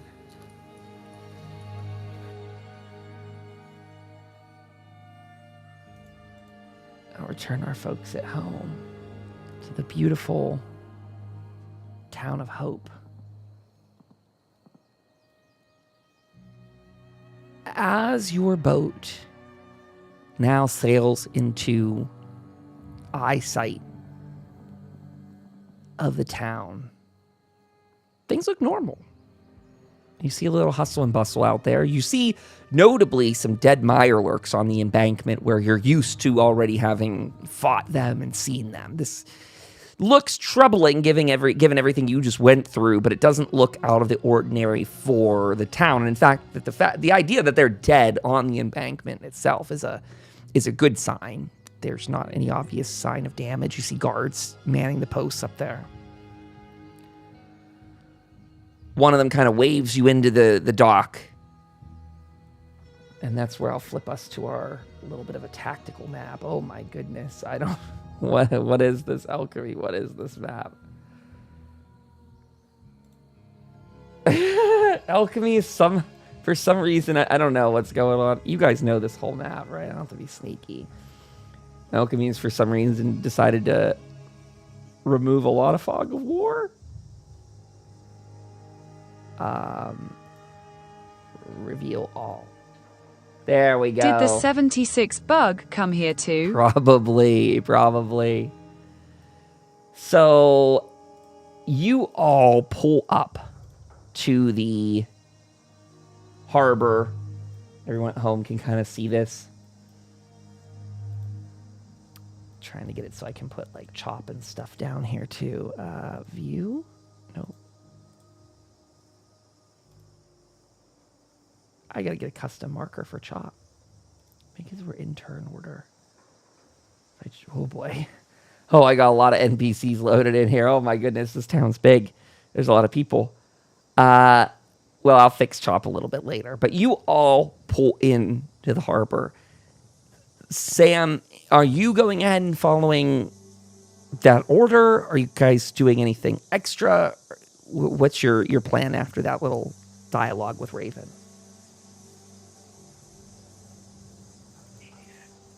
I suppose that I'm gonna have to follow it. I don't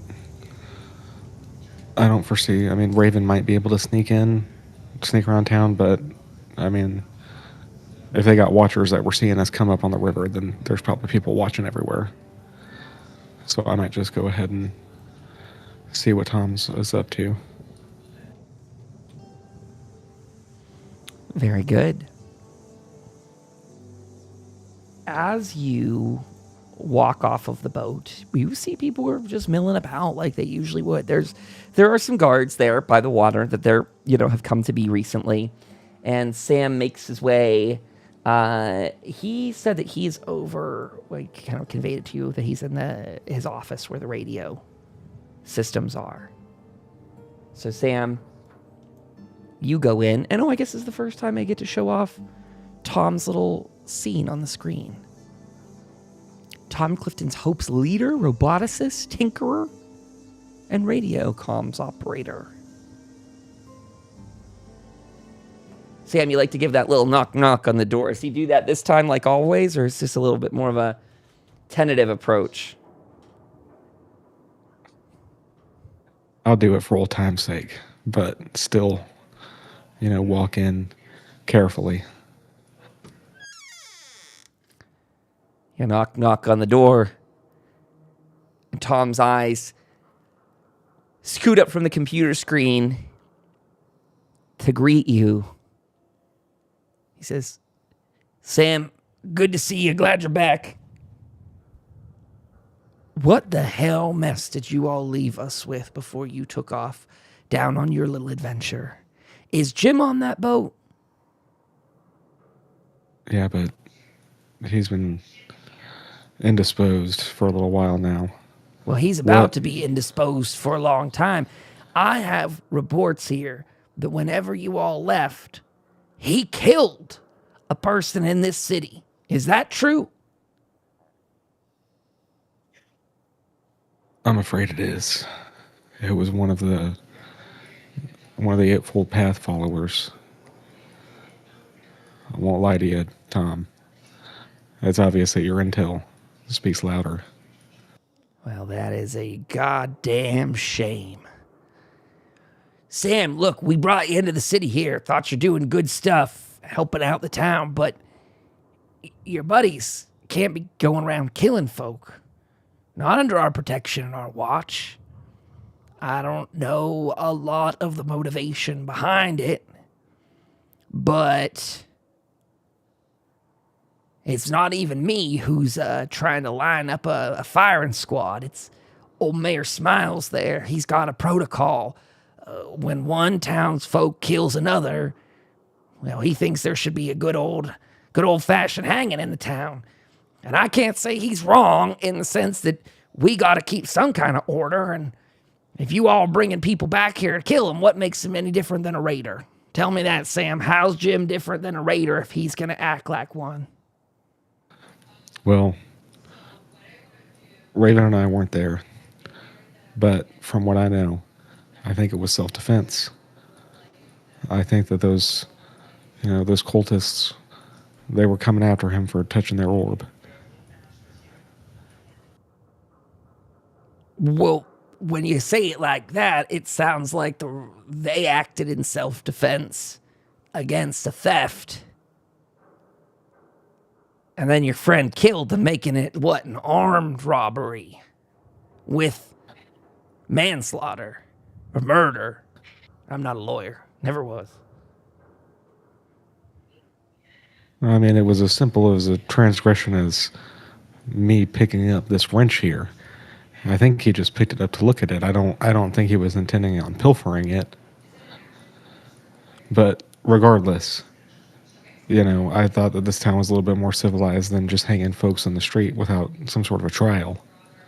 Well, that is exactly why we have you quarantining your friend on the boat.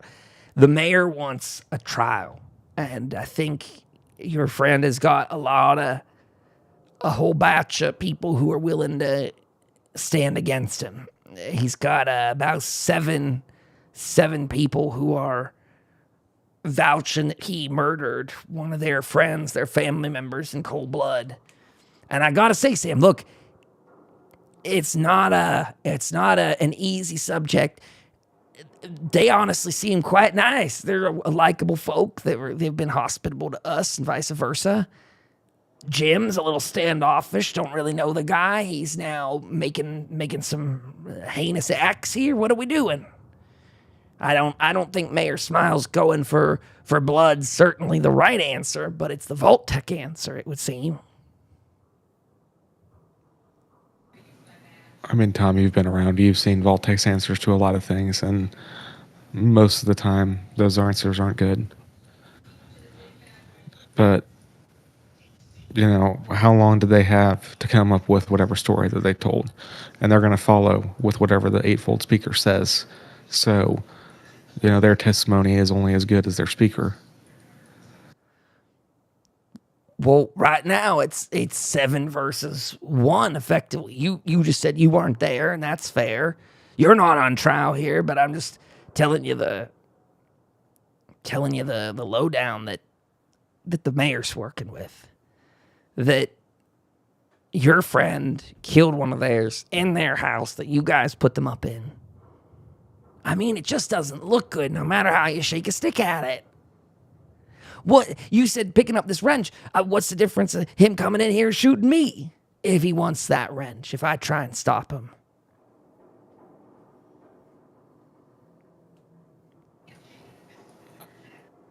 I'm hoping that there's more to this, that he can explain. Like you said, I wasn't there. I don't know what was going through his mind, but I know Jim. He's a good guy. And whether it be a momentary lapse of reason or something, bigger going on, there's all sorts of wild stuff happening under this potential, Mothman equinox that's happening. Maybe there's something deeper to it. Wow. Well, it's not exactly the homecoming that we had hoped for with y'all coming back up this way. Well, more specifically, it wasn't the departing we wanted to see from y'all either. I think you could have a talk with the mayor today if you'd like. He's up in the church town hall, probably calculating the exact parameters of the hearing. I would just say, if you got a silver tongue, Sam, maybe you could talk him out of it. But again, I want to see you guys come up with a good defense. If you think you can get Jim out of it, by all means. But he'll probably wait 24 hours after Jim's arrival here in town before he wants to proceed. Very procedural guy, after all. And like you said, I know Vault-Tec doesn't do good, but their system is rebuilding this town, one building at a time. And to be fair, all cards on the table, Mayor Smiles has not brought a flesh-eating bacteria. He has not, fungus, pardon me. He has not brought Mothman cultists to town. I'm just saying, he didn't kill a guy in cold blood in the city.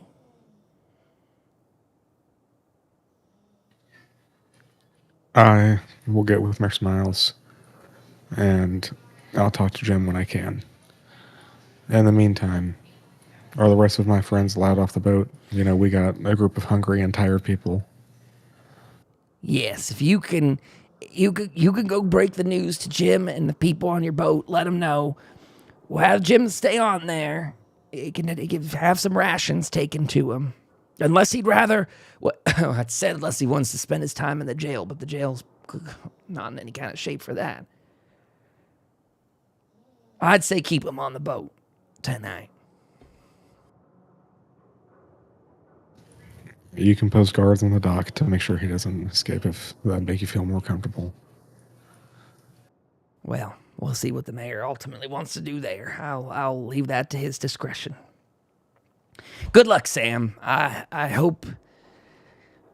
Well, I don't know. I hope things calm down around here. Once and for all.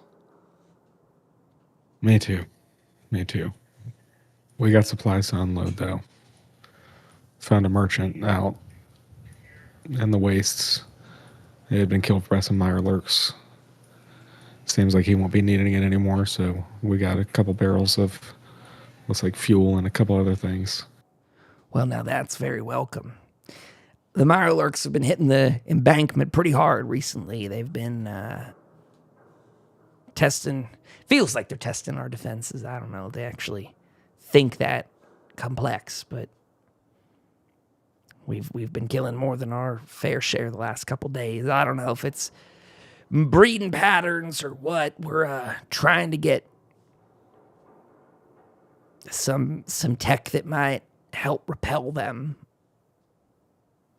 Foundation has been giving us some key intel from Blue Ridge Caravan Company of all places. They've been toying with a sound.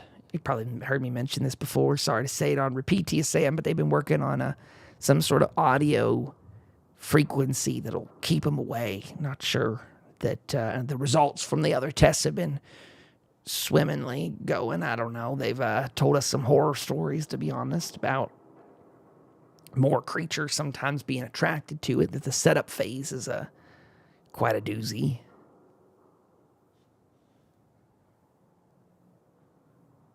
Maybe we can try testing it, because there was something else I wanted to mention to you. On our way up here, we did see the queen, and it looked like they were migrating. I mean, Tom, there were countless of them in the water. They stopped on an embankment kind of south of here. But I'm worried that they're migrating north and might eventually end up coming through here. Well, that is some troubling intel. Our scouts haven't really gotten too much further south than where they saw you. And we got in touch with you on the radio. We'll be sure to get back in touch, get that stuff going on. Hey, look, maybe Jim can even use that as part of his get out of jail free card. Maybe the guy put him to use if he's got a hands for fixing. Maybe get off a little light sentence if he can get this thing working. Yeah, I was thinking maybe the frequency is wrong. He could tinker with it. Maybe just reduce his sentence to community service. That might be an awfully good defense to try. Good luck, Sam. Let's hope that Jim isn't added to the cemetery anytime soon. Fingers crossed. Thank you for letting me know everything, Tom. I'll see you shortly.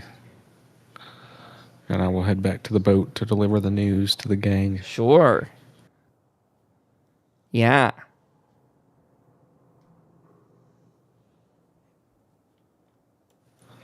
On the boat, I'll tell everyone to gather around.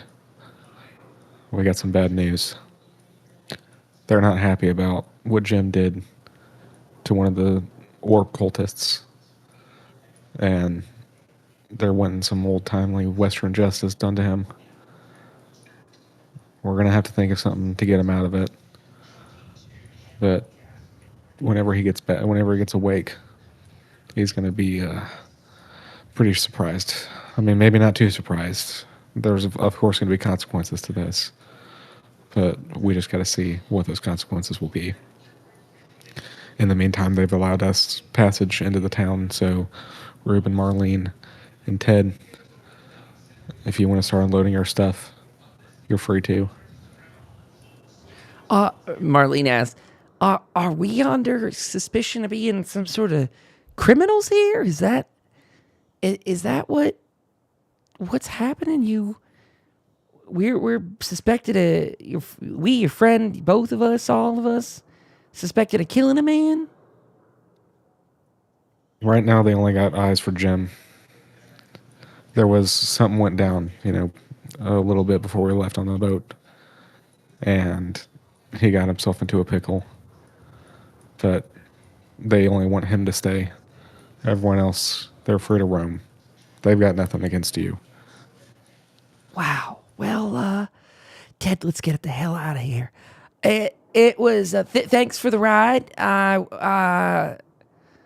We're gonna go now, and thanks again for everything. We really appreciate it. Thanks for, yeah. And some of the sort of dock worker type people that are over there now, start that unhauling process. As you had gone in and kind of given people the word, given the signal.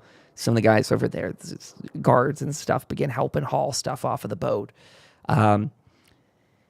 Couple of them eyeballing and looking around with Chop, kind of looking at that sentry bot, thinking like, how can we get this off of here? Like, maybe we need to get some sort of crane here eventually so we can start doing like some bigger lifting or whatever. And, them along with Chop, they're able to kind of get its wheels up onto the ramp and guide it very gently down the dock there. Alfred is aboard the boat with you. Sorry, there's still old Rusty there. He's not along for this ride. I'm sorry, I never got rid of him. But Alfred grabs you and goes, "What? Master Jim is being charged with murder, Master Sam. What a completely unexpected surprise." Yeah, buddy.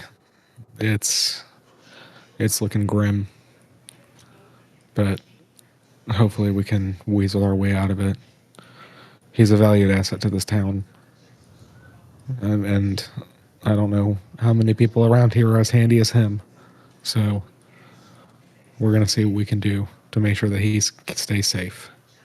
Yes, Master Sam, let's make sure he keeps his hands. That would be very important. He's very handsy and should not be allowed near anyone with a weapon. That's for sure. Told you Sam Jim was killer. I whisper to him, see look, the town look bloodthirsty.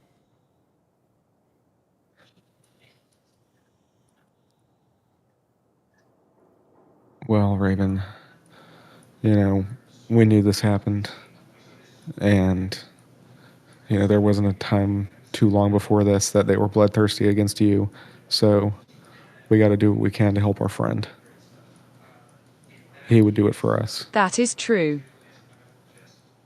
In the meantime, I'm gonna link up with Rusty to get his idea on maybe what we should do. I have a feeling that he's helped someone get away with murder before. I don't think Rusty's here. He was No, I'm talking about on the radio. Oh, okay. Yeah, you're going to try and call over to Rusty? Yeah, on his little barn farm radio. Sure. Yeah, you dial it up for using the boat communications. You finally... I will watch over Jim and make sure no one touch him. Finally get a hold. Hey, Sam! Hey, how you doing, man? Good to hear from you. You're live. Where are you now? Down in seeing the beautiful sights, Foundation, let me guess. I wish it were so, friend. We met some people along the way that we had to bring back to hope, and now we've gotten ourselves in quite the situation. You took a whole trip back there. You didn't even call me to see if your old pal Rusty needs a ride. Oh, Sam, I'm so offended. And by the way, one of my friends who's coming up here to bring me some stuff also didn't show. I hear it's not so friendly on the roads these days. So watch your step. But you gotta include me, man. I need travel under my wings. Sorry, friend. We were at capacity at the time. All right. Well, what's the situation I can help you with? You're looking up to join up with a new raider warlord. Who can I patch in with today? I actually needed to talk to you, buddy. Yeah. You ever done any lawyering back in the day? No. I stay out of courtrooms.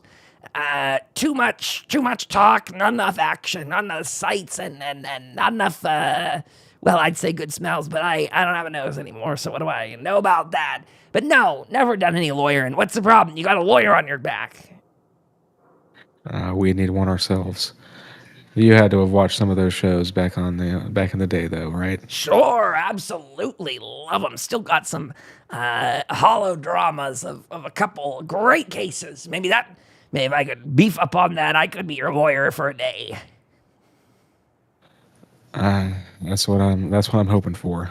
I need some help trying to get someone off for murder. Who'd Any you of kill your, and how many? It weren't me, but old Jim. He's got himself in a situation. Remember those orb cultists? Oh, that crew. Haha, yeah. He got in a bit of an altercation with them and took one down, and what I'm trying to dispute is self-defense. Well, that's a heck of a situation. I thought you guys were the friends of them. I thought you guys brought them to town and were trying to bring them all in and do some big old kumbaya thing. That's what I was intending, but it seems that, it's just some sort of misunderstanding happened. And both of them, either of them, got trigger happy, and one of them ended up dead. Well, I guess Hope's not really a big old Wild West town, is it, huh? Not just draw your guns and shoot 'em up. They got some real laws, some real party poopers, huh? Exactly, and now the law of the town, that Mayor Smiles, he wants to hang Jim. That's some old Western type stuff. Well, that seems mighty unfortunate, because as far as I know, not because I triggered any sort of security systems or anything, but it seems like the mayor is tapped in directly to those security protectrons that I wouldn't know much about. So he actually is kind of the law up there, isn't he? Yeah, now he wants blood for blood. And, I certainly would like to see not only I would certainly not like to see my friend and also our tech guy end up on the end of a rope. Fair enough. Now, look, Sam, I gotta ask. I know it's probably gonna offend you, but look, lawyers, they're known for one thing, and that's how much you pay them. So the question I got is, what do I get out of this? I mean, Jim's a fine guy, but I don't know what he really did for me. Maybe something along the way. But look, sounds like I don't know the specifics, but sounds like if he killed someone and the mayor wants blood, let the mayor get him, or not. But maybe don't even listen to the mayor. Maybe it's time to have a coup. Maybe I kill the mayor, huh? Ever thought about that? Yeah, I don't know if it's time to do a political overtaking. It seems like he's helping actually get this place in some sort of a good shape. But in terms of payment, remember that merchant friend that you mentioned earlier? Yeah. We have his stuff. So maybe we could trade that off. Wow. What? Wait, what? You found my friend. What was left of him? I hate to tell you, buddy, but seems like the Mirelers got to him first. That's not good. But you got the merchandise, huh? Yeah, that's right, Sammy boy. Smarts. Packing it all up on the boat, taking it with you. That's what I like to hear. What are we looking at? Anything good? Anything's not eaten or otherwise destroyed? We got a few barrels of it left. I don't know exactly what's in all of it, but I know there's some sort of fuel, among other things here. They might have already taken some off of the boat, but whatever's left is yours. Okay, I can work with that. Keep some of those crates sealed. You don't know what's in there, and maybe it's better if you don't know. But keep it closed up, ready out. I could probably make my way there the next day, especially if I get started now. Sooner the better. You can call me what would you call me? Rusty Dusty Lawyer Man. I'll be there for you, Sam. I'll get Jim out of this, or at least I'll get you his belongings if they do sentence him to death. Promise you that. You can at least we could split his goods 50-50. Well, hopefully you can make it with haste, because they've given us 24 hours before, all these proceedings begin. Whoop. Okay. I can do that. I can do 24. That's not a problem. I'll be up there. Well, I guess I gotta ask. You guys got that fancy APC up and running? In any way you could send anyone down to come and pick up old Rusty? These bones ain't getting any less dusty as time goes on. I can see who's available, most certainly. Maybe they can come pick you up. It should be functioning. It's just got some damage on it. Oh, well, nothing we can't patch up. Hey, how's your friend Lana holding up? That's something I need to find out. Oh, well. She might be the one who comes to pick your smiling face up. She loves it down here. Great time to get away to the farm. Wonderful, wonderful. Okay, Sam, well, look, I'll get me back with some specifics. I'll be packing, and I'll be waiting for your ride. I appreciate the help, buddy. Get brushed up on those holotapes. I'll do that. And he hangs up. You hear the static return to the receiver, or transmitter, whatever. Sam, with Raven in the room, Raven now having to grapple with all of this news as well, as you all, along with Alfred, kind of process the next couple steps. Alfred says, Master Sam, have you gotten a chance to talk to the mayor yet? I mean, maybe you could talk him out of it before all of this goes down. We don't want to see Master Jim killed for his indiscretions. I'll give him a talk. But, I'm worried that whatever he's coded with is going to override whatever silver tongue talking to him I can do. But we'll give it a go. Well, if you'd like, I could come with you. Maybe the mayor would respect a dashing young debonair sea captain like myself. Sure, buddy. You've been locked up on this boat for a while, so if you want to go ahead and stretch your arms, be my guest. Oh, well, I will. I'll come with you. Let's go see the mayor. And you all head out.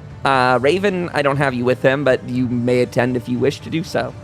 It looks like the crew heads down here to the church, where you walk in.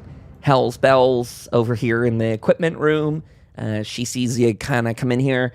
Sam, she gives you a nod. She's taken some inventory. You can tell the stockpiles are being opened and gone through, probably in result of the Mirelurk attacks on the town as of the last couple days.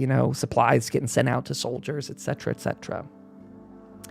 As you go in with Alfred, you see the mayor, who's sort of just standing at the pulpit type of thing, just hanging out fairly well in like I don't want to say completely powered down, but he's sort of in a semi-inactive mode. Lights are still going, but he is not emoting or doing anything like that. As you walk in and get closer, his sensors do pick you up though, Sam, in Protectron fashion. He goes, oh, actually, hold on. In Protectron fashion, he goes, hello, citizen. Welcome to the mayor's office. How may I assist you today? Hello, Mayor. I wanted to talk to you about Jim Wayne.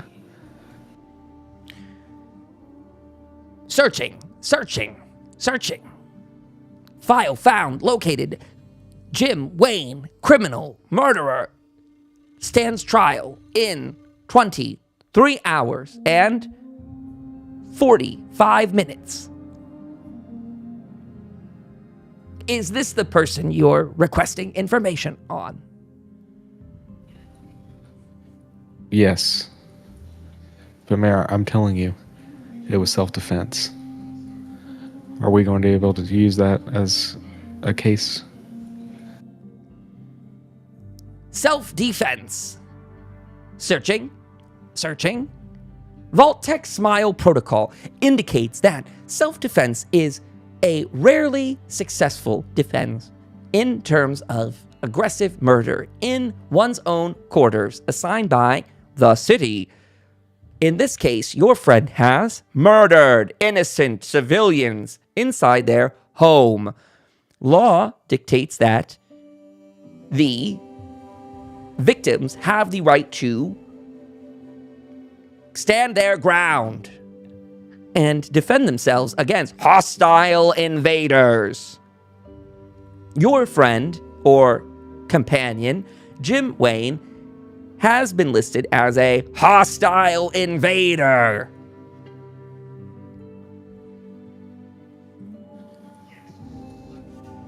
How often are pleas of insanity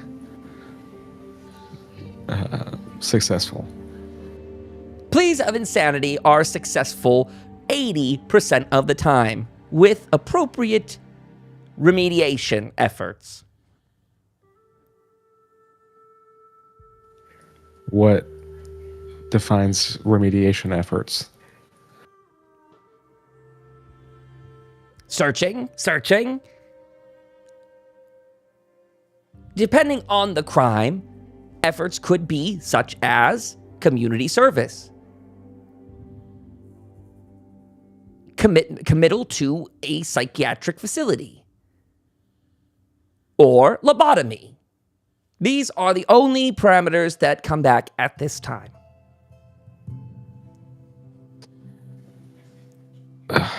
Let's hope that we can do that community service.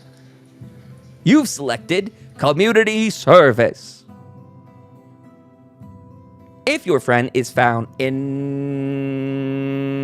innocent, your friend would be let go with no attached crimes to their record. If your friend is found guilty, your friend will be forced to complete community service set by the preceding judge.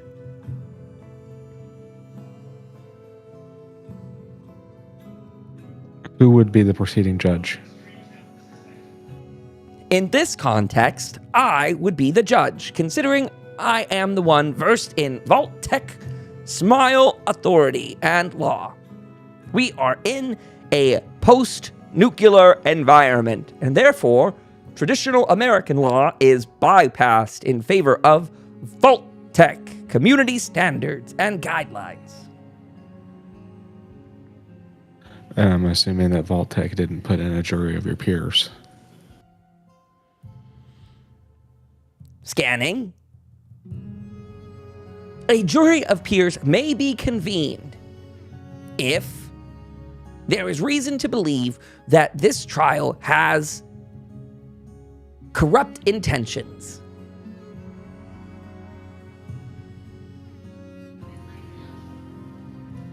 I think it could be argued that there could be corrupt intentions, seeing as we have 7 people in a group that resembles a cult that had plenty of time to corroborate a story before any defense was made or arrest. Thinking. Consulting American law for precedent. In pre-war America, Sam, it was normal for cults of individuals and corrupt officials to circumvent any law they wished. In a post-nuclear environment, such acts cannot be tolerated. Vault-Tec has firm standards against manipulation and subversion by hostile invaders. In this case, you are arguing your friend has a conspiracy against him by a cult of new arrivals that your friend brought to town. Is that correct? Yes. If you wish to convene a jury of his peers, you may do so now. His court session begins in 23 hours and 35 minutes. And I'm allowed to pick the jury?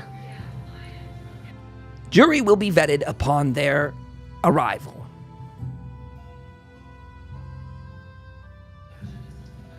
Alrighty. If that's everything, I appreciate your time.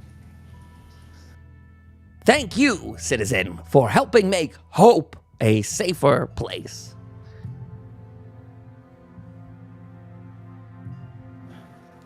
I am going to head back and check on Jim. Now that we have a DK here. Mr. Handy, Alfred, is with you along the way and says, I'm sorry I didn't speak up, Master Sam. He was quite committed to that directive of his. Fascinating. But if you think Jim could be awake and would speak, we could approach him with the subject matter. I head down to the hole. And I go to check on Jim, see if he's up and moving. Jim, you there? Oh,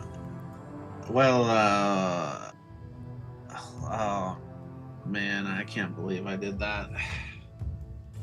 Yeah, they're wanting blood for the murder that happened before we left. But you understand I had to do it. You know I hate these people and don't believe in their nonsense.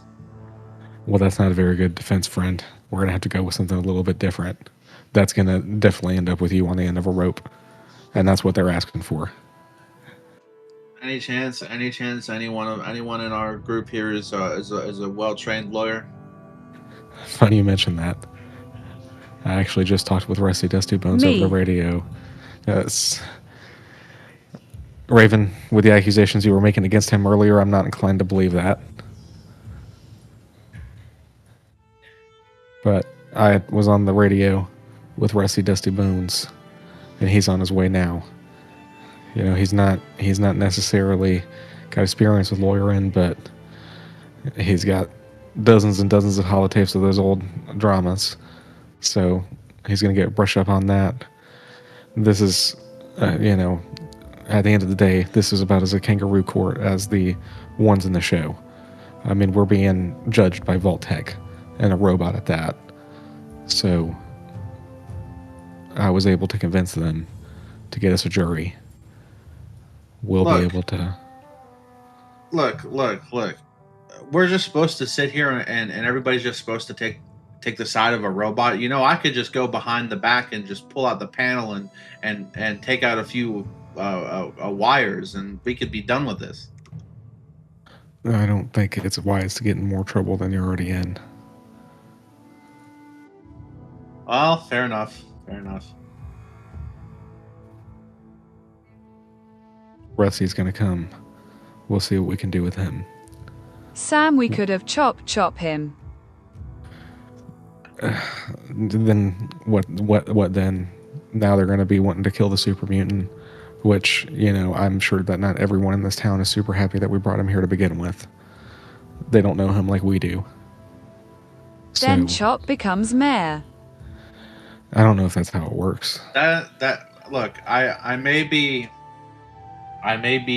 against certain things, such as cults and whatnot, but I do know that you can't just become mayor by killing the original mayor. There's got to be a process. I mean, pre-war they had to vote their way in. You can't just it's not king of the hill. This is not how that works.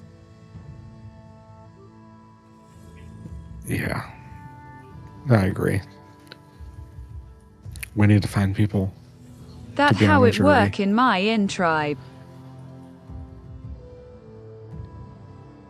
Well, we're a long way away from your tribe. And I don't think that's going to work here.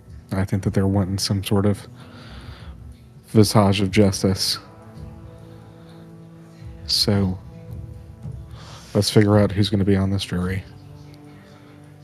I think that, there's plenty of people who would go to bat for you. So, maybe we can use that to our advantage. Can I be one, Mr. Sam? I don't know if they're going to let us be on it. I imagine they might have us testify, seeing as how we were close to the incident. I mean, if I have my input into this, yeah, they would think that if you were anywhere near the jury, they would find that as kind of rigging it. I agree. We're going to have to pick townspeople. People like Lena, Terry. Listen, Raven. Look, the Tom. bottom line here, Raven, is that they're giving us at least the opportunity to pick our own jury, and so if we can pick people that we seem like they would, lean towards us a little bit, we might have the opportunity to get past this. That's what I'm hoping for. Lena, if she's up and around. Jacob. That would leave the Orbs guys out. They're probably going to testify themselves as well. And they've got it really solid. I mean, it's 7 against 1. So we need to try to get it on our side as much as we can with the jury pool. How many is on this jury?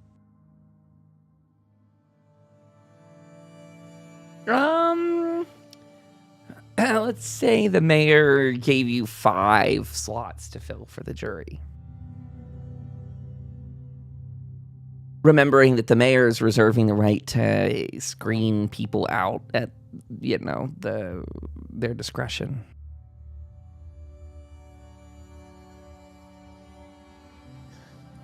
Lena, Tom, Terry, Jacob, and Hell's Bells.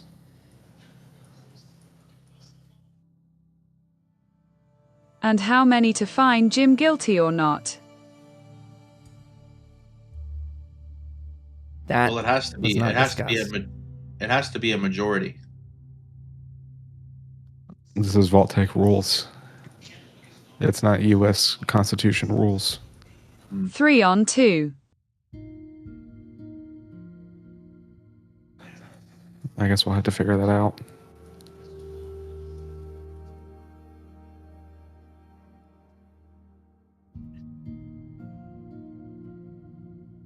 Well, hell, I mean, with Vault-Tec running this show, who's to say that they won't just outright be like, yeah, everyone found you guilty or not guilty, but we're going to go ahead and override that because we're Vault-Tec,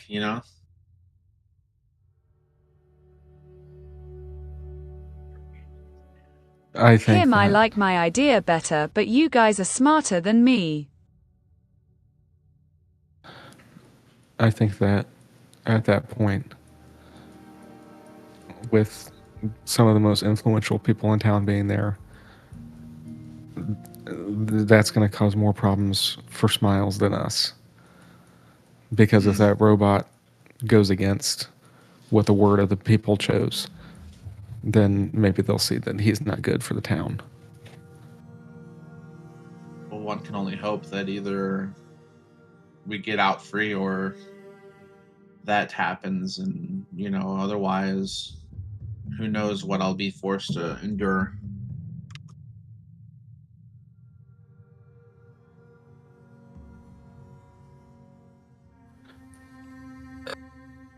We'll have to see what happens. I think we should gather some of the folk that we've been talking about, tell them what's going down, and figure it out from there. We have just like about 23 hours until this goes down. Well, there's not much I Yeah, can what do is from- pushment, Mr. Sam? Well, they said that we'd get the option to choose what the punishment would be, but who knows? They may end up giving me a lobotomy.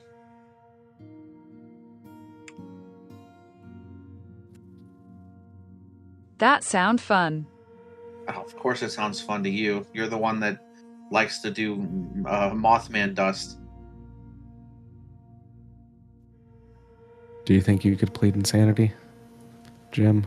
Can I have one? And truthfully, what made you do that? And is something like that going to happen again?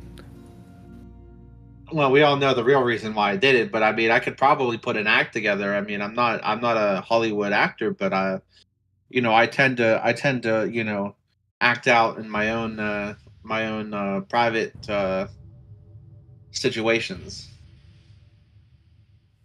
I You were am high on my dust.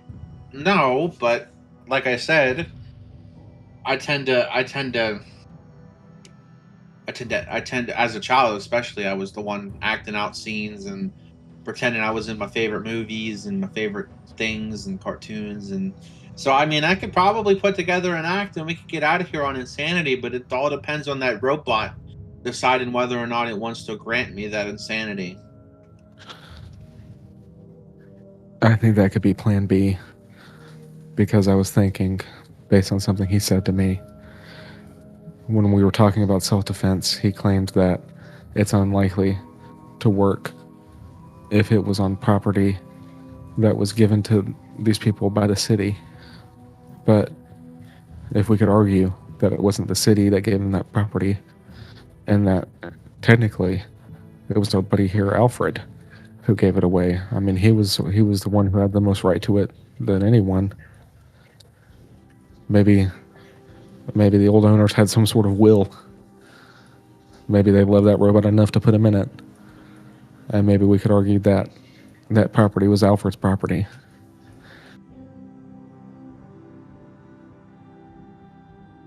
It's possible, but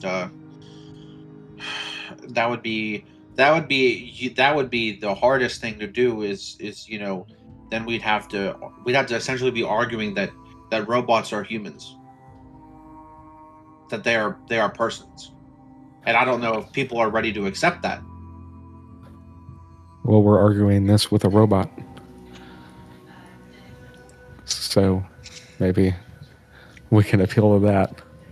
Well, I mean, the robot is taking the human's job of being judge, jury, and executioner. So perhaps we can use a robot in our defense. that might work. Look, I'm no use to you. I'm sitting in here, so you might as well get working on finding our people and seeing if we can get things in motion. I'll do that. We'll bring you some food. Will Smile do the Lobo? He has big hands. Mr. Jim, you have small head. Raven, I don't know what your deal is with obsession with wanting me to get a lobotomy, but you go do it yourself if you really want it so badly, because I've got too much stored in this brain that I can't afford to lose it. I'm also hoping that we can argue to them that we can't afford to lose you. We need that brain working here.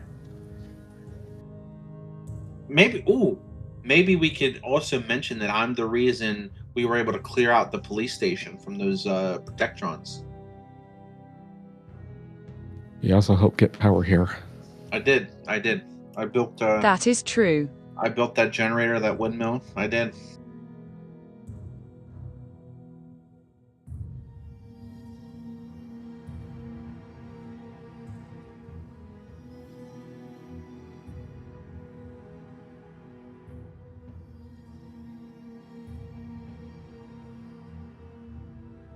Don't tell them that I nearly killed the town. You're not the one on trial here. No.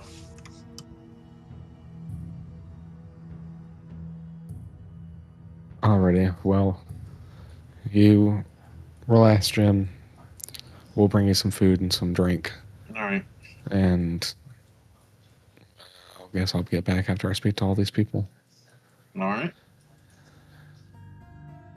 Sam, as you exit the hall of the ship, you see a hovering Alfred in the captain's, like the piloting area of the boat there, cabin. And Alfred says, in a sort of hushed tone, he goes, "Master Sam," and he kind of ushers you out to the back of the deck. He goes, I should not eavesdrop, although it's one of my favorite hobbies. I must voice my concern to you with the way Master Jim spoke about the mayor and robots, and how I now sound like I'm getting roped in to his defense when I find it highly offensive that he suggested that we just destroy the mayor, hack his systems, reprogram him. I am appalled, Master Sam, and to think that I have to go in and defend him because this house that my owners have was given to these cultists who are rather kind people, all things said and done, yet Master Jim's streak of insanity led him to killing them, whether or not he was high on drugs like some ruffians in the streets, or whether I will not be a part of it, Master Sam. I won't. Not if he's going. He has not shown remorse. He was showing quite the opposite. He sounded giddy about wanting to kill those people. It sounded like he was planning on doing it again. I can't stake my good reputation on it, and as a reminder, Master Sam, I am owned by this city. I am a citizen here, which means that if I gave that land to your friends, then the city gave that land to your friends. I am an integral part of this fine meshed machine that is the beautiful, stunning town of Hope. I am a helper of the communications officer. I am respected, and I will not have my name or my master's property dragged through the mud for some tweaked out raider.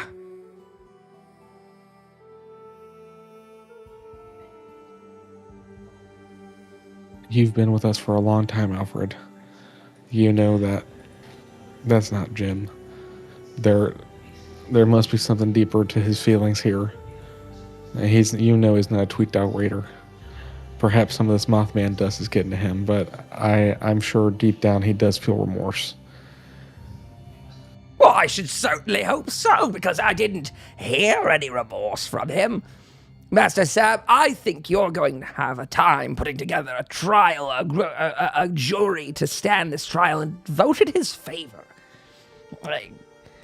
We'll be lucky if the mayor doesn't take those hands. After all, I just must express to you my disappointment that I came to this dock right here 5-10 minutes ago with the utmost intention to defend Master Jim, but with the way he's speaking, like you say, maybe there's something wrong with him. Maybe he should be having his head get looked at.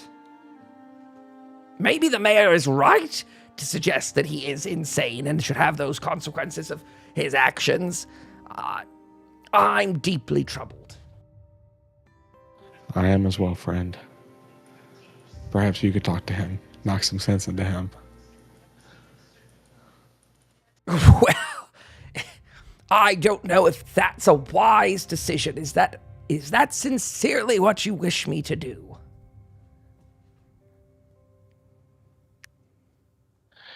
I don't know, buddy. I mean, I don't speak for him, so I'm not sure what's going on. But if you're worried about him getting into your processors, then maybe you should stay away. Correct. It sounded very flippant, as if he would do it at the flip of a hat as soon as he's happy or unhappy. And ultimately, Master Sam, if he's trying to subvert the law of our gleaming town to suit his crimes, that's why I use the word raider, sir. How else could we look at him? And yes, I followed you all quite a while, but his behavior with these cultists has been nothing but antagonistic.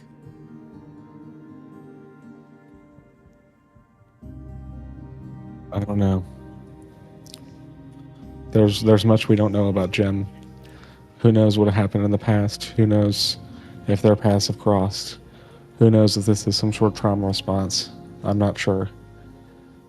But I guess we'll have to get down to the bottom of it regardless. Well, I suppose we'll see where the future takes us then, shall we? With that being said, we are late into our episode here for today, so I think it would be wise for us to begin to wind this down and allow for your jury selection and such to take place in next week's episode when Rusty comes to town, and you guys have a week to plan a defense against the mayor's strong accusations.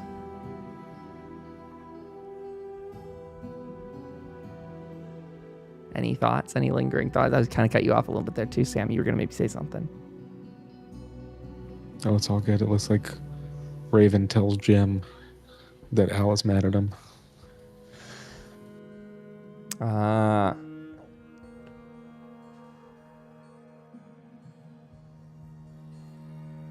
Well, I haven't seen... Oh, Raven's typing.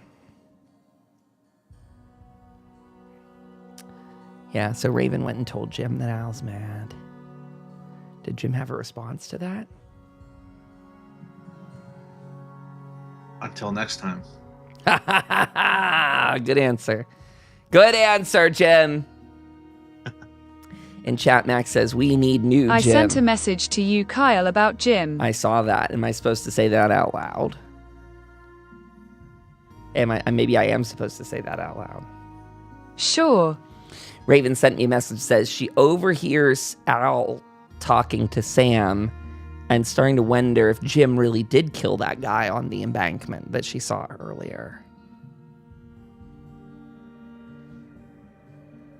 Wow. Is Jim the equivalent of Jack the Ripper, Mac, in the Fallout space?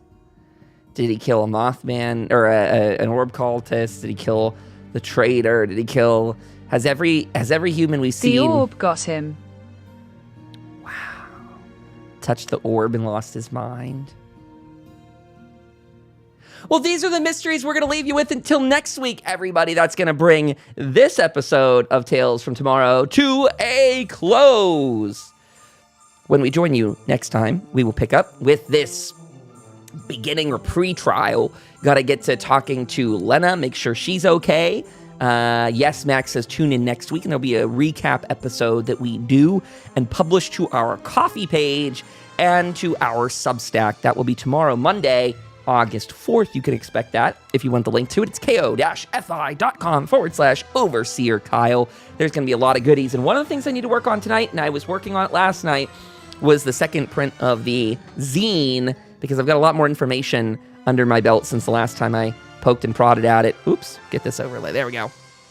So, again, this bonus episode on Monday, this one will be syndicated to YouTube on Wednesday. Saturday, you could look out for a new Overseer's Log. I've kind of got a fun format to those now. Fun. Maybe the opposite of fun. I've made a rigid one that helps me think things through. I've got a post up on the Discord server now going through all the content we published throughout the week. So I finally have an outline to follow in the Overseer's Log, but fret not, there'll still be lots of rambling and lots of deep dives in those as they come in the future. Also a reminder to come join us on twitch.tv/Overseer Kyle, because we do our... Do I have a thing for this? I thought I saw it. Maybe I don't have a button for it? Promo. There we go. I should be on this screen while I talk about this. There we go. We've been doing Fallout meetups on Friday nights. If you're in 76 on the PC side, we meet up there. But we do this all on Twitch, so you can come and hang out in the chat there, should you wish. Again, I said the case review, the Overseer's Log. There'll be a new Vault broadcast, I think, this Thursday. As long as our interview gets nailed down Wednesday night, we'll have a new episode with who I believe is a cosplayer and more. I'm a little weak behind in my own notes, but we're getting a whole new group of people queued up for the Vault broadcast, so look out for that in the future. But I'm going to leave you there. Everything is at overseerkyle.com. Get it on the Discord server and get it on the fun. Again, we're just trying to drive people out to have fun in the community space. Big shout out to everyone that hung out with us across Twitch and YouTube tonight. Awesome turnout out there. So thank you a ton. I see Goonies Girl out there in the end. Thank you, Goonies, for being here, and everyone in between. Thank you to Sky, who played Sam, Dark Knight, who played Jim, and Mac Raven, who played her character Raven. We'll see what trouble or lack of trouble they get into on next week's episode. Until then, until Sunday night at 7:30 p.m. Eastern Time, we will see you later. Enjoy the batch of content for the week. And don't forget, I don't say this ever, like, subscribe, and hit that bell notification icon on YouTube so you don't miss out. This is the Tales from Tomorrow YouTube channel, and the other one I have is the Overseer Kyle YouTube channel. So subscribe to both. Get tons of content. See you next time in the Wasteland. Bye-bye.